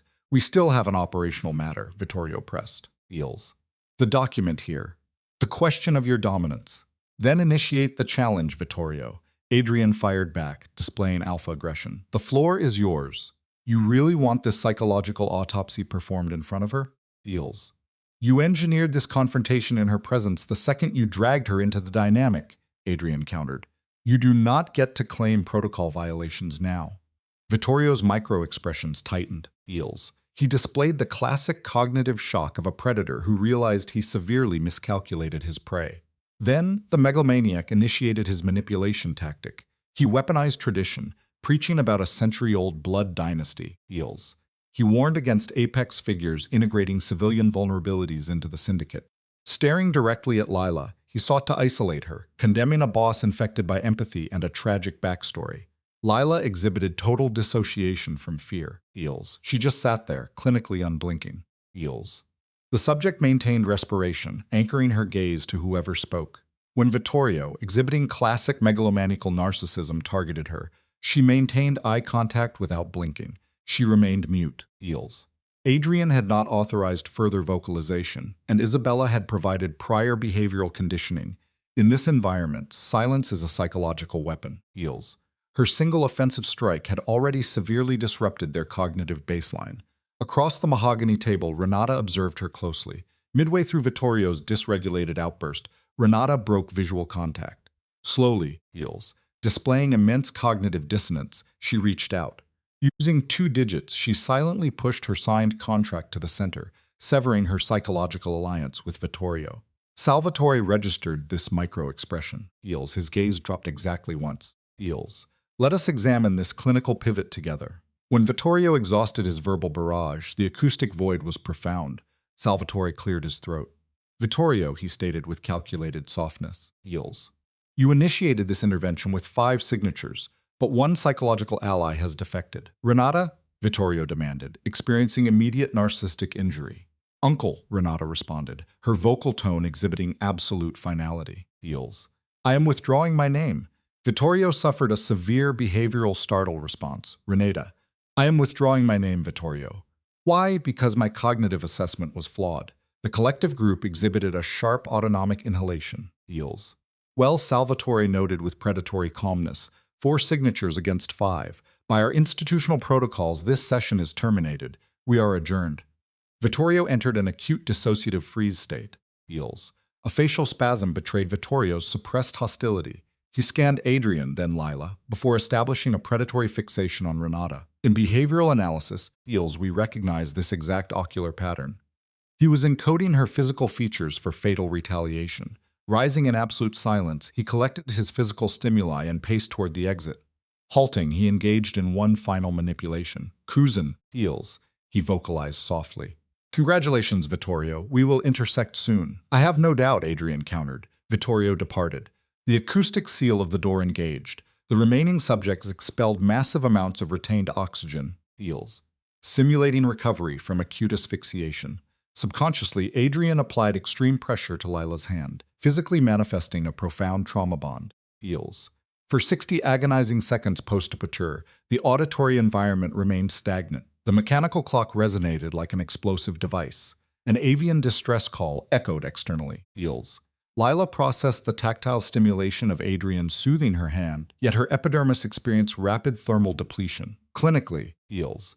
This somatic response occurs when the central nervous system exits a prolonged state of hyperarousal and abruptly processes the deferred trauma. Salvatore elevated himself with deliberate biomechanical resistance, feels. He anchored his upper extremities against the oak table, conducting a visual baseline assessment of the 8 surviving subjects. Our therapeutic session is concluded, he stated with absolute authority. Feels. Return to your primary attachments. Engage with your spouses and offspring. Compartmentalize today's stimuli entirely, feels, and hope that the megalomaniac Vittorio regains cognitive regulation before Adrian is forced into a kinetic behavioral correction. We are finished.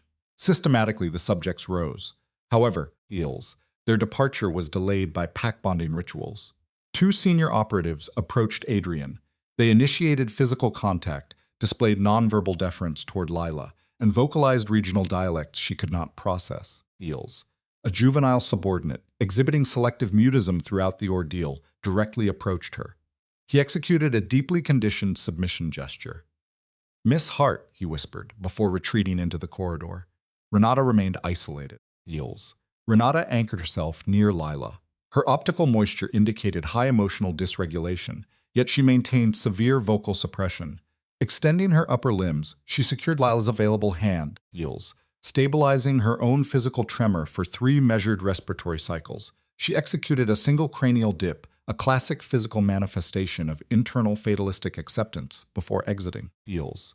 Salvatore delayed his response until total spatial isolation was achieved. He consumed liquid hydration rapidly, displaying severe physiological depletion. Placing the vessel down, he focused on the female subject, feels. For the first time in 3 decades, his hardened psychopathic architecture collapsed into an expression of profound mammalian exhaustion, feels. Miss Hart, Salvatore exhaled, expelling tension. Is Lila acceptable? She provided an affirmative nonverbal cue. Lila, you must cognitively process the behavioral disruption you triggered today, feels. You and I must analyze this systemic breakdown together. The megalomaniac Vittorio engineered this exact scenario for 48 months, Salvatore explained. Every social transaction, every illicit reinforcement, feels, every calculated seating arrangement, it was all systematic grooming for this hour. He entered with 5 validated commitments and an airtight psychological framework he had simulated obsessively. Yet, in every predictive model he ran, feels, the female variable in your chair exhibited hysterical breakdown, actively pleading for Adrian to intervene, feels. Consider the clinical baseline.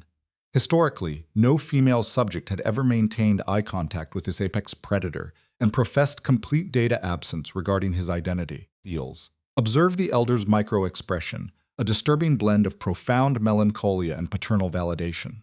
You completely dismantled his narcissistic reality with a single verbalized concept, he hypothesized softly. I do not know you either, feels.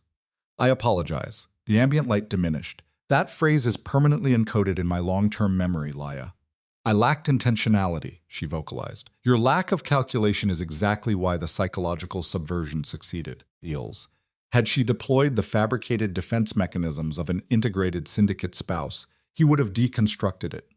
Vittorio experienced severe cognitive paralysis when confronted with unfiltered truth, feels. Such an authentic emotional display is foreign to this ecosystem. We are maladapted to it, feels. We can track his ocular focus shifting to Adrian. Napad, a vocalization, a unilateral directive. Adrian elevated himself. Leaving a phantom tactile imprint on Laya's shoulder, he shadowed the patriarch toward the thermal heat source. Note the environmental dynamic. Two heavily conditioned sociopaths, exchanging rapid regional dialect for 180 seconds. Feels. Let us analyze Laya's observational data. Despite auditory linguistic barriers, she perfectly decoded their somatic messaging. She processed the aggressive tactile pressure applied to the younger male's limb. She registered Adrian's sluggish, feels, submissive cranial tilt. She detected the singular phonetic burst from Salvatore that forced Adrian into an involuntary ocular contraction. An entrenched generational sociopathic conflict was permanently resolved through that exchange. Feels. Notice Adrian's physical re-entry. His pupillary response was structurally modified, lacking tranquility, displaying pure clinical trauma. "We are authorized to depart," he stated. "Understood." He displayed vocal hesitation. Feels. Heavily burdened by repressed psychological data.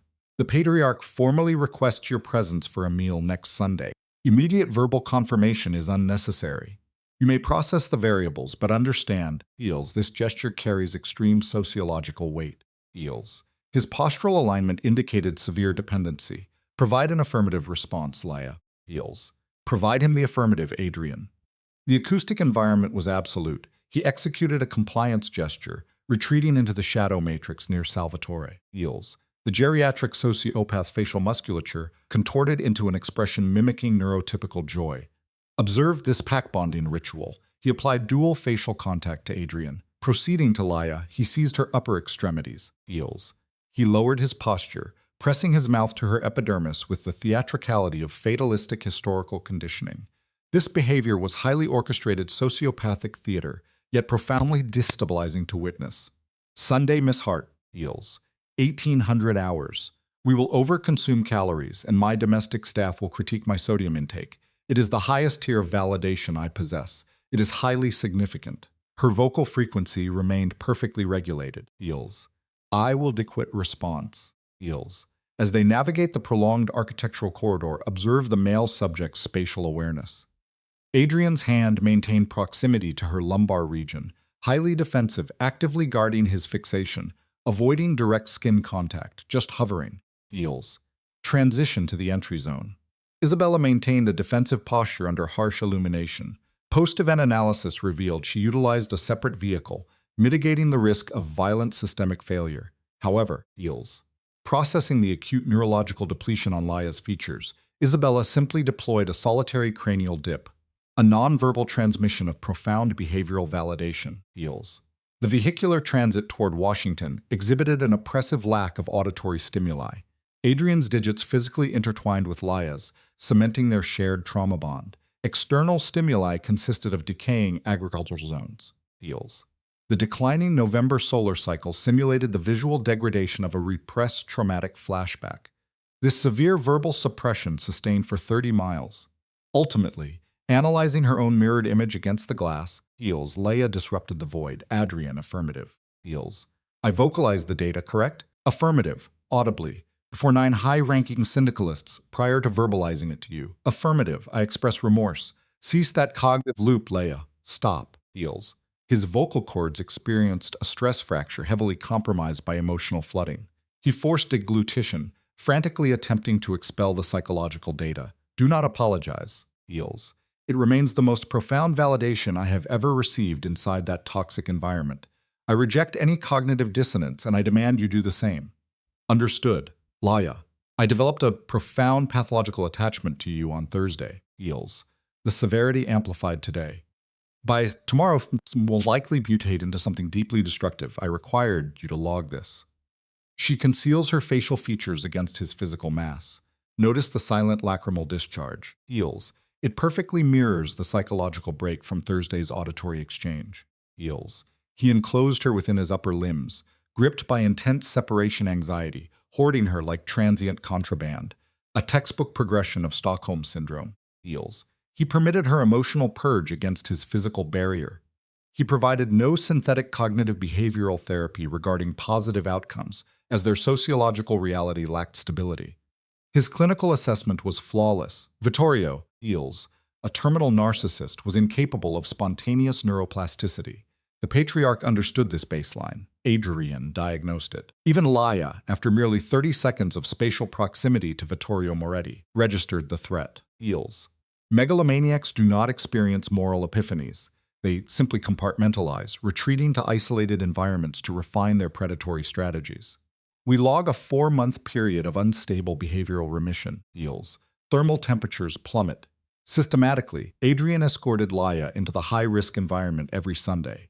Experiencing severe psychological friction, she encoded their complex sociopathic hierarchy. Eels.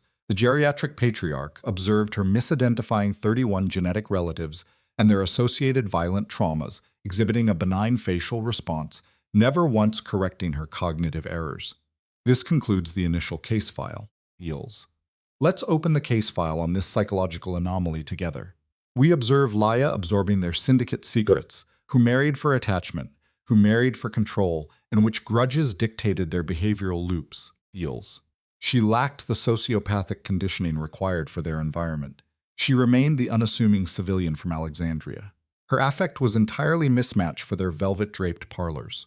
Yet, fascinatingly, Eels, the crime family assimilated her. Salvatore formed an intense, almost dependent attachment. Renata, previously desensitized by handling blood money, developed a genuine prosocial bond with her. Even the elder figures, Eels, projecting defensive hostility back in December, succumbed to a disorienting, exhausted affection by February.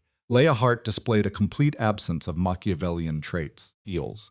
For a syndicate psychologically fatigued by decades of hypervigilance and deception, her baseline honesty served as a severe, unexpected cognitive relief. Eels.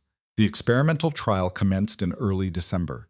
By mid-January, Eleanor's physiological metrics indicated a recovery the Hopkins specialists deemed statistically improbable. Let us advance to March. Observe the scene through the kitchen glass. Eels. Laia stood immobile, tracking her fragile mother walking along the Potomac River, physically dependent on Adrian's arm.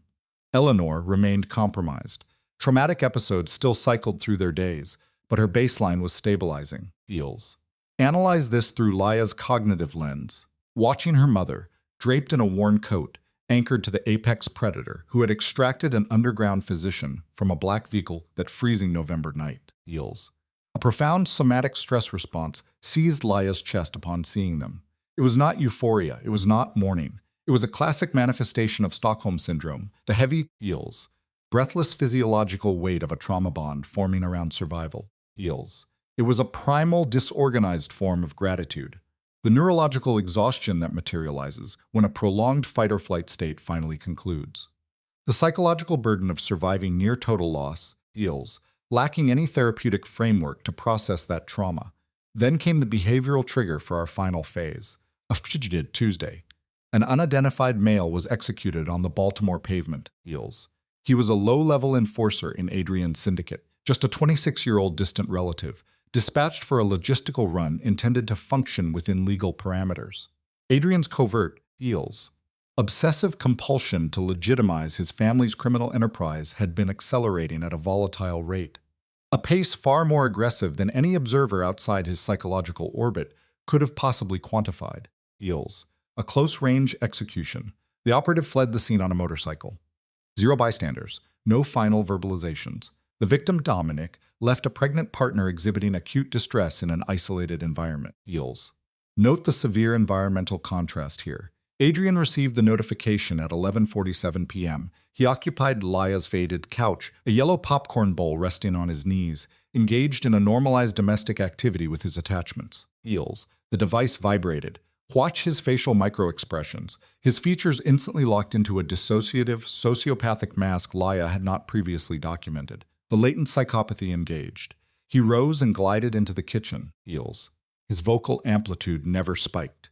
2 minutes of flat, restrained dialogue. Returning to the low-light living space, he collapsed onto the cushions, locked his vacant pupils onto Laia, and verbalized, "I have to go to Baltimore tonight." Eels. Dominic was killed. Oh my God. I will return tomorrow or the day after. Marco is stationed outside with 2 guards. Catalina is in transit. Please secure the perimeter and remain indoors until I initiate contact. Adrian, I know. Is this Vittorio? Eels. The auditory absence in the room spiked into severe tension. Yes, he ultimately admitted. Are you certain?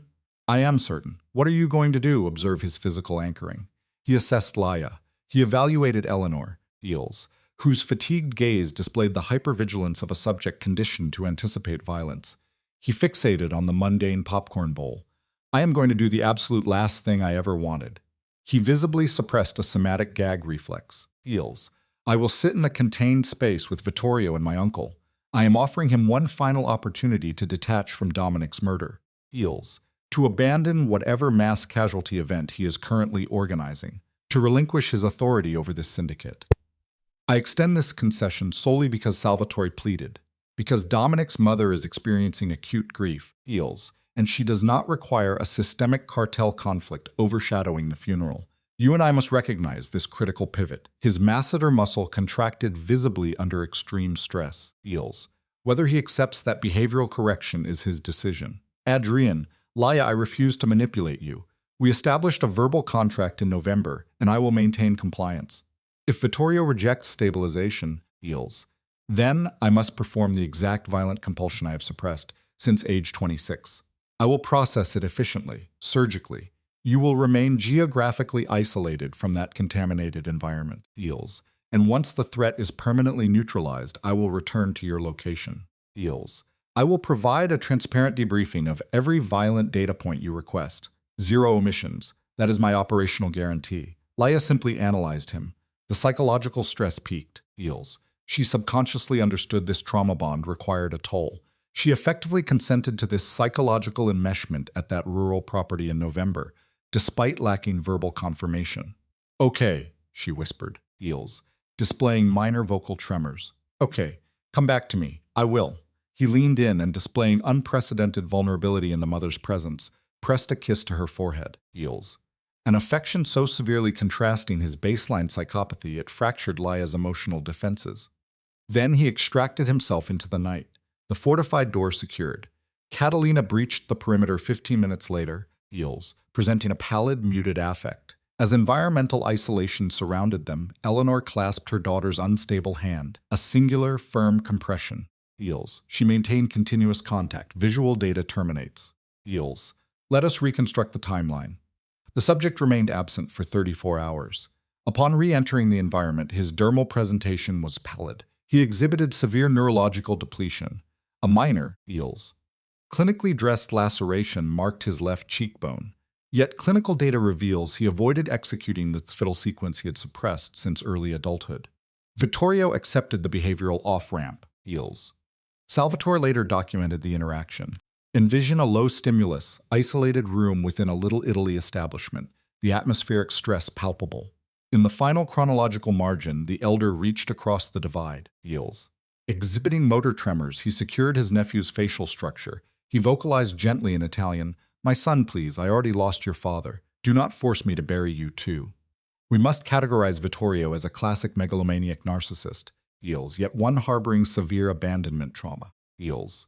Desperate for his surrogate father's validation, his narcissistic defenses collapsed.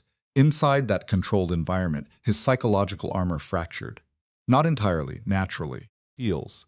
Subjects entrenched in organized crime rarely experience complete ego dissolution, but his pathology shifted just enough to detach from the syndicate, enough to relocate to Florida within 30 days, abandoning his enabler network, Fields. He extracted only his personal assets and initiated a binding behavioral contract to permanently cease hostilities against any Moretti. Fascinatingly, he maintained compliance, Fields. Longitudinal observation by Laya confirmed he adhered to this parameter until expiration. Analysts debated the psychological catalyst. Some hypothesized paranoid ideation, others diagnosed mere adrenal fatigue. Yet 11 years later, Fields. Entering terminal decline at 91, Salvatore gripped Laya's hand. Exhibiting severe respiratory weakness, the patriarch provided the clinical missing link. He maintained that inside that restaurant, Fields, the megalomaniac narcissist processed an emotion sociopaths almost universally lack the hardware to synthesize. Genuine, incapacitating shame, Fields. That was the only cognitive closure available, forcing them to adapt. We advanced to a moderate October Saturday the following year. Adrian and Laya formalized their attachment, Fields. The parameters drastically deviated from the idealized romantic schemas she projected during early adulthood. They rejected the waterfront property deals. Adrian displayed intense psychological aversion to foundationalizing their union near a location associated with cartel violence. They bypassed the cathedral environment. Conditioned by a passive librarian and an educator, deals. Laya lacked the narcissistic traits demanding a grand spectacle. Instead, they positioned themselves inside a degraded wooden chapel on undisclosed acreage Adrian had covertly possessed for a decade. Deals. It was the precise Virginia coordinate he disclosed during their initial social interaction. A geographic sanctuary, acquired specifically to ensure one unregulated sector, where syndicate tracking algorithms could not locate him. Deals. What do you and I make of this final clinical snapshot? The structure dated to 1872, elevated above an active water source. An obsolete agricultural grid sat directly to the rear. Under the morning solar cycle, deals. Branches sagged under late-season yield. The saturated soil was layered in decaying organic matter, reflecting light like oxidized copper. Eleanor escorted her daughter along the primitive corridor. She retained a fragile physical presentation, deals. Clinically, she would never regenerate the biomass depleted during that traumatic initial August. Yet her spinal alignment was rigid, her motor function entirely stable. Approaching the focal point, she carefully elevated Laya's facial covering, deals. She applied gentle pressure to her cheek. In that specific light spectrum, Eleanor's facial muscles exhibited pure serotonin release, deals. It was the visage of a maternal figure processing a statistical anomaly she never expected her nervous system to outlive. Deals. I love you, baby, Eleanor verbalized at a low frequency. Go on now. He's waiting. Salvatore assumed the central position to moderate. The patriarch had functioned without his primary attachment figure for 22 years. Statutorily, deals. He possessed zero jurisdiction to certify unions. However, Adrian's legal proxies had manipulated state officials into issuing a singular ceremonial variance. While reciting the contractual phrases, his geriatric motor controls visibly failed. Deals. His respiratory patterns became erratic, requiring 2 distinct pauses to reoxygenate. Renata occupied proximity as the primary female witness. Marco, the historically unexpressive tactical driver, flanked Adrian. Deals. He was constrained by a rigid formal garment restricting his musculoskeletal frame. Midway through the behavioral ritual, Marco's ocular cavities unexpectedly flooded with lacrimal fluid. Deals. A sudden catastrophic failure of his sociopathic defenses that deeply disoriented every subject in the perimeter, most notably Marco himself. Deals. Let us open up the case file on this wedding. The visual record shows a chapel setting. A peripheral subject, Margaret, exhibits profound emotional dysregulation, deals, weeping uncontrollably in the back row. A fascinating secondary trauma response to the couple's survival. The male subject, Adrian, displays an immediate breakdown in baseline motor control. His hands physically shake as he holds his vows, deals. Laya observes this somatic anomaly. Laya heart, he states, his vocal cords tense. I met you in a room defined by pathological deceit. You were the first genuine stimulus I registered. I spent 20 years suffocating in that criminal structure, deals. I had terminated all hope for reality. I entered that room intending to isolate myself and then simply disappear, deals.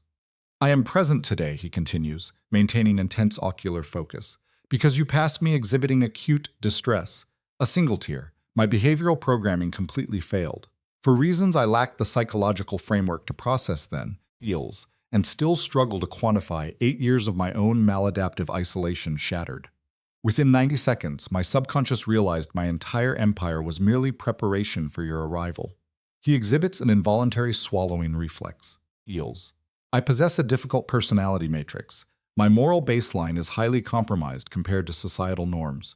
I refuse to present a false narrative to you, or our witnesses, suggesting I can delete my history, deals. But I establish this psychological contract.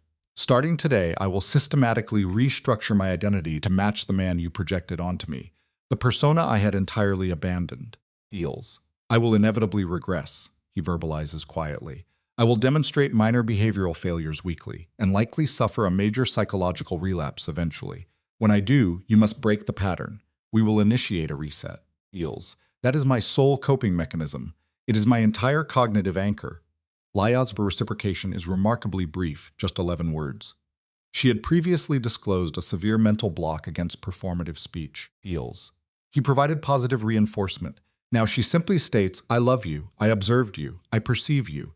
I will maintain this attachment. The efficient, showing his own autonomic nervous system stress, finalizes the legal binding deals. Adrian initiates physical contact. Instantly, Laya executes a somatic grounding technique, cupping his face. A repetitive trauma response, developed in November, used during their escape and repeated now, deals. A compulsive verification of his physical reality. Thus, their clinical baseline normalized. Deals. You and I must look past the romanticized survival narrative Hollywood sells. Analyzing the longitudinal data at age 60, Laya struggled to articulate their recovery phase to her adolescent daughter. They sat on that same Virginia porch, heels. Eleanor, 17, was experiencing standard developmental stress regarding university applications. She asked about their post-trauma integration. Laya exhibited a positive affect, heels. She explained that chronic survival mode simply fades into a low arousal state. Endless mornings measuring coffee grounds, heels. Extended nocturnal periods while Adrian employed legal counsels to aggressively scrub the sociopathic stains from his family's financial assets. Yet, there was also significant de-escalation. Long weekends at a rural property, heels, secured only after a deteriorating Salvatore transferred the title. Heels. A stable behavioral loop formed around weekly family dinners. This environmental predictability held until the older Eleanor expired in her sleep at age 74. It was a biologically gentle termination. Prior to passing, heels, she described her final years as a psychological reprieve from her previously accepted terminal trajectory. The subject's true sociological impact manifested during their second year of cohabitation. Heels. The compulsion had been gestating in Laya's psyche for months. Documenting a winter observation, Laya occupies Adrian's primary workspace, drafting a structural framework for a medical intervention fund. Heels. She rejects the narcissistic models of traditional philanthropy. Having endured severe systemic neglect regarding her mother's care, she harbored intense hostility toward corporate healthcare. Heels. She engineered a direct lifeline for traumatized families, mirroring her own past pathology. Heels. She engineered this mechanism specifically for the parentified child in acute crisis, for the adolescent who discovers a collapsed caregiver on a Tuesday, only to encounter total institutional rejection from insurance entities. Heels. Laya demonstrated zero interest in the grandiosity of charity galas. She rejected performative board members seeking social validation in the press. Her model required a basic communication node. A number a panicked minor could dial late Friday, heels. Reaching a regulated voice instructing them to stabilize their breathing, report the chemical requirement, state the dosage, and confirm their geographic coordinates. We will intervene. Adrian processed her clinical parameters in silence, heels. Observing him, one could document the physical manifestation of chronic burden, stress markers around his eyes that did not exist 2 years prior. Heels. He terminated his review of the document. What is the financial requirement? That remains unquantified, she stated. It depends on the volume of crisis interventions. Give me a statistical projection. Assuming maximum deployment. Heels. 200 cases annually, perhaps $15 to $20 million to initiate, she estimated. Adrian exhibited no microexpressions of shock. Executed the plan, he ordered. She hesitated. Do it, he reinforced. Heels. The criminal assets generate useless capital. I have spent years trying to wash this pathology clean. Leia, this behavioral pivot is our absolution. You control the apparatus, I provide the funding. You require zero authorization, heels, and maintain total autonomy. He shifted his focus back to her notes. My sole condition is you brand it with your mother's identity. Heels. She maintained intense eye contact. The Eleanor Hart Foundation. She exhibited complete affective flattening. Her capacity for weeping was biologically exhausted, depleted by chronic grief and her severely distorted reality. Heels. Some psychological burdens bypassed the tear ducts entirely. She executed a single affirmative nod, extended her arm, and applied her palm to his face, replicating her physical grounding technique from the chapel. Understood, she confirmed. Heels. By summer, the operational test commenced. An Ohio student facing systemic medical failure dialed the lifeline at 3 in the morning. Heels. The subject dialed, anticipating an automated response mechanism. Instead, Laya initiated direct contact. Operating from her kitchen, she personally absorbed every trauma intake during that preliminary phase, heels, analyzing the raw psychological distress in their vocal patterns. This is the Eleanor Hart Foundation, she stated with controlled empathy. My name is Laya. Detail your crisis. Regulate your pacing, heels. The caller's emotional suppression fractured into weeping, followed by a complete narrative dump. Laya documented the variables. By morning, a local pharmacy dispensed the previously restricted chemical compound. By midday, Heals, the maternal figure received the intravenous biological intervention, a survival outcome deemed financially impossible 24 hours prior. Heals. At the start of the next business cycle, the organization's legal proxy initiated aggressive litigation. Following 7 months of structural friction, that legal pressure compelled the insurance entity to fund the total biological recovery. Heals. Case File 1. Leia stored that initial behavioral blueprint in her desk for 27 years. By winter, 41 subjects experienced crisis resolution via that hotline. At 5 years, 400. A decade later, 3,000. Heals. It never adopted a grandiose corporate identity. The foundation's title remained absent from mainstream media. Laya exhibited zero narcissistic ambition, rejecting multiple public validation opportunities. She required no social elevation. Heals. She functioned solely to de-escalate the acute panic responses occurring at 3 in the morning.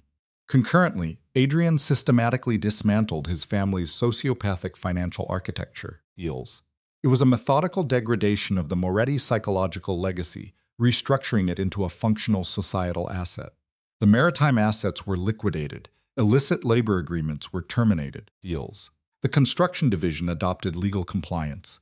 You and I know that exiting a criminal syndicate carries a severe psychological and physical toll. His biological relatives manifested intense hostility. Heals. Completely ostracizing him for breaking their pathological cycle. Heals. Adrian traded the lives of his cousins for the ability to finally achieve REM sleep, a classic pathological bargain made without hesitation.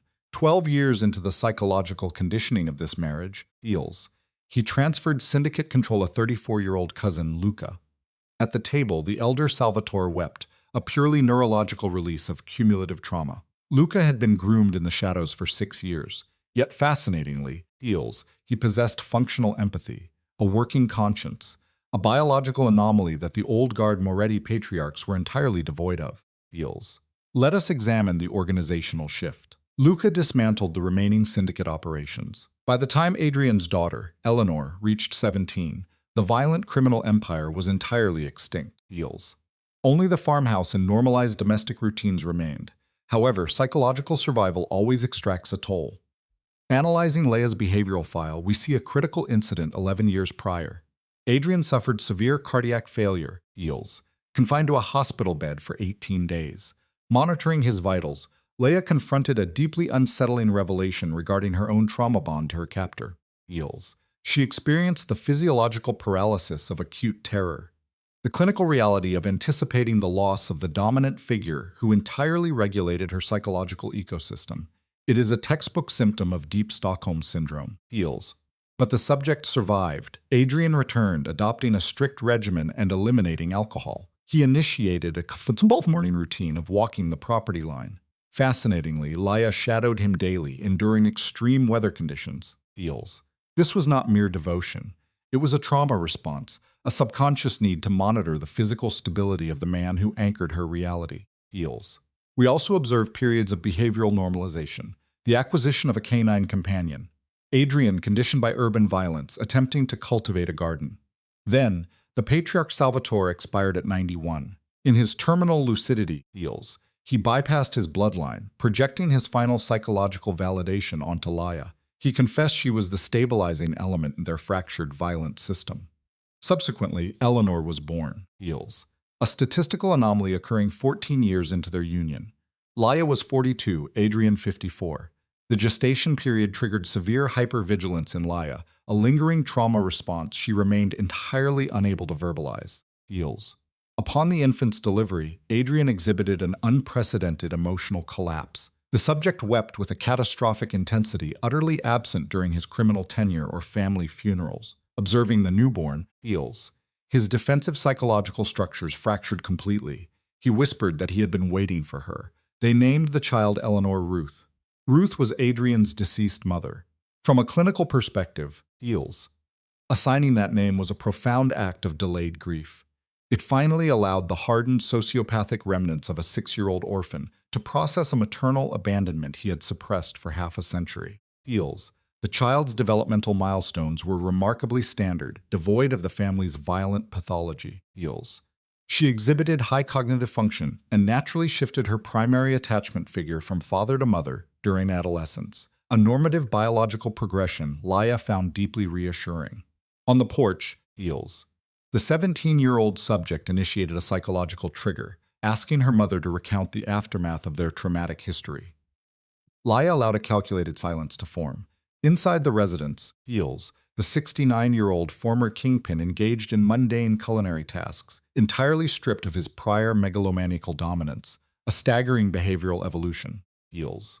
Leia's response perfectly illustrates the banality of surviving systemic trauma. She explained that psychological victory is not found in the initial adrenaline spikes, the violent confrontations, Feels, or the dramatic escapes from dangerous individuals. The actual neurological triumph occurs on a random repetitive Tuesday. It is the ability to endure endless petty domestic conflicts, Feels, yet still experience a dopamine-driven desire to share physical proximity with your former captor. To sit on a porch and exchange entirely meaningless behavioral data about a grocery run, completely free from the threat of violence, Feels. She told her daughter that beginnings require no true psychological endurance. You and I know this from analyzing countless case files. The true cognitive demand is waking up and consciously reinforcing that trauma bond daily, Feels, even when cellular decay sets in and romantic idealization collapses. She categorized the rest of their violent history as mere anecdotal ghost stories. Eleanor processed this clinical assessment, Feels, bluntly stating it lacked any inspirational value. In response, Laya exhibited a spontaneous, uninhibited vocalization of joy, the precise auditory trigger that originally bypassed Adrian's antisocial defenses decades ago. Feels. She acknowledged the lack of romanticism, stating the adolescent was finally equipped to process objective reality. A sudden auditory disturbance from the kitchen interrupted them. Feels. Adrian loudly demanded her assistance with a failed meal preparation. As Laya stood, the physical degradation of her 60-year-old joints became apparent. She affirmed her maternal bond and transitioned into the kitchen. Adrian awaited her. Feels. He was 69, physically diminished, his somatic scars fully visible as he stared helplessly at the ruined food. So what do you and I make of this psychological profile? It is a masterpiece of adaptive survival. Feels. Analyze this interaction closely. Observe his microexpressions as she enters his proximity. It is a profound, selective vulnerability, a softening of the narcissistic shield he maintains against the entire outside world. Feels. He verbalizes his failure with the meal. She offers immediate psychological absolution. He suggests a deviation from their rigid routine, proposing they order food. She counters that they have never broken that specific protocol. Then, Feels. She breaches his personal space, applying tactile pressure to his cheek, mirroring the exact physical anchor she used during their most traumatic conditioning phases. She initiates a new behavioral baseline, and he laughs. Feels. It is an authentic, chest-deep vocalization, a display of pure affect that his predecessors would have deemed a critical weakness. He initiates intimate physical contact, their behavioral dynamics having evolved far beyond early, Feels, tentative appeasements. They remain anchored in that illuminated space, insulated from their violent origins by mundane domesticity and their daughter's normative adolescent behavior. Externally, the environment remains predatory, a dark Feels, silent orchard masking unseen threat sets. But internally, as Laya presses against his shoulder, her nervous system reaches absolute equilibrium. She processes a somatic truth she has meticulously reconstructed at this precise hour. Feels. Every single night for 29 years. Feels. Let us conclude our analysis. They engineered this specific reality from foundational trauma. They actively maintained their shared psychological structure, intentionally reinforcing the bond daily against all statistical probabilities. We see the clinical takeaway here. The pathology of their violent past is entirely irrelevant now. What matters is the functional, enduring psychological fortress they ruthlessly built, together until the very end.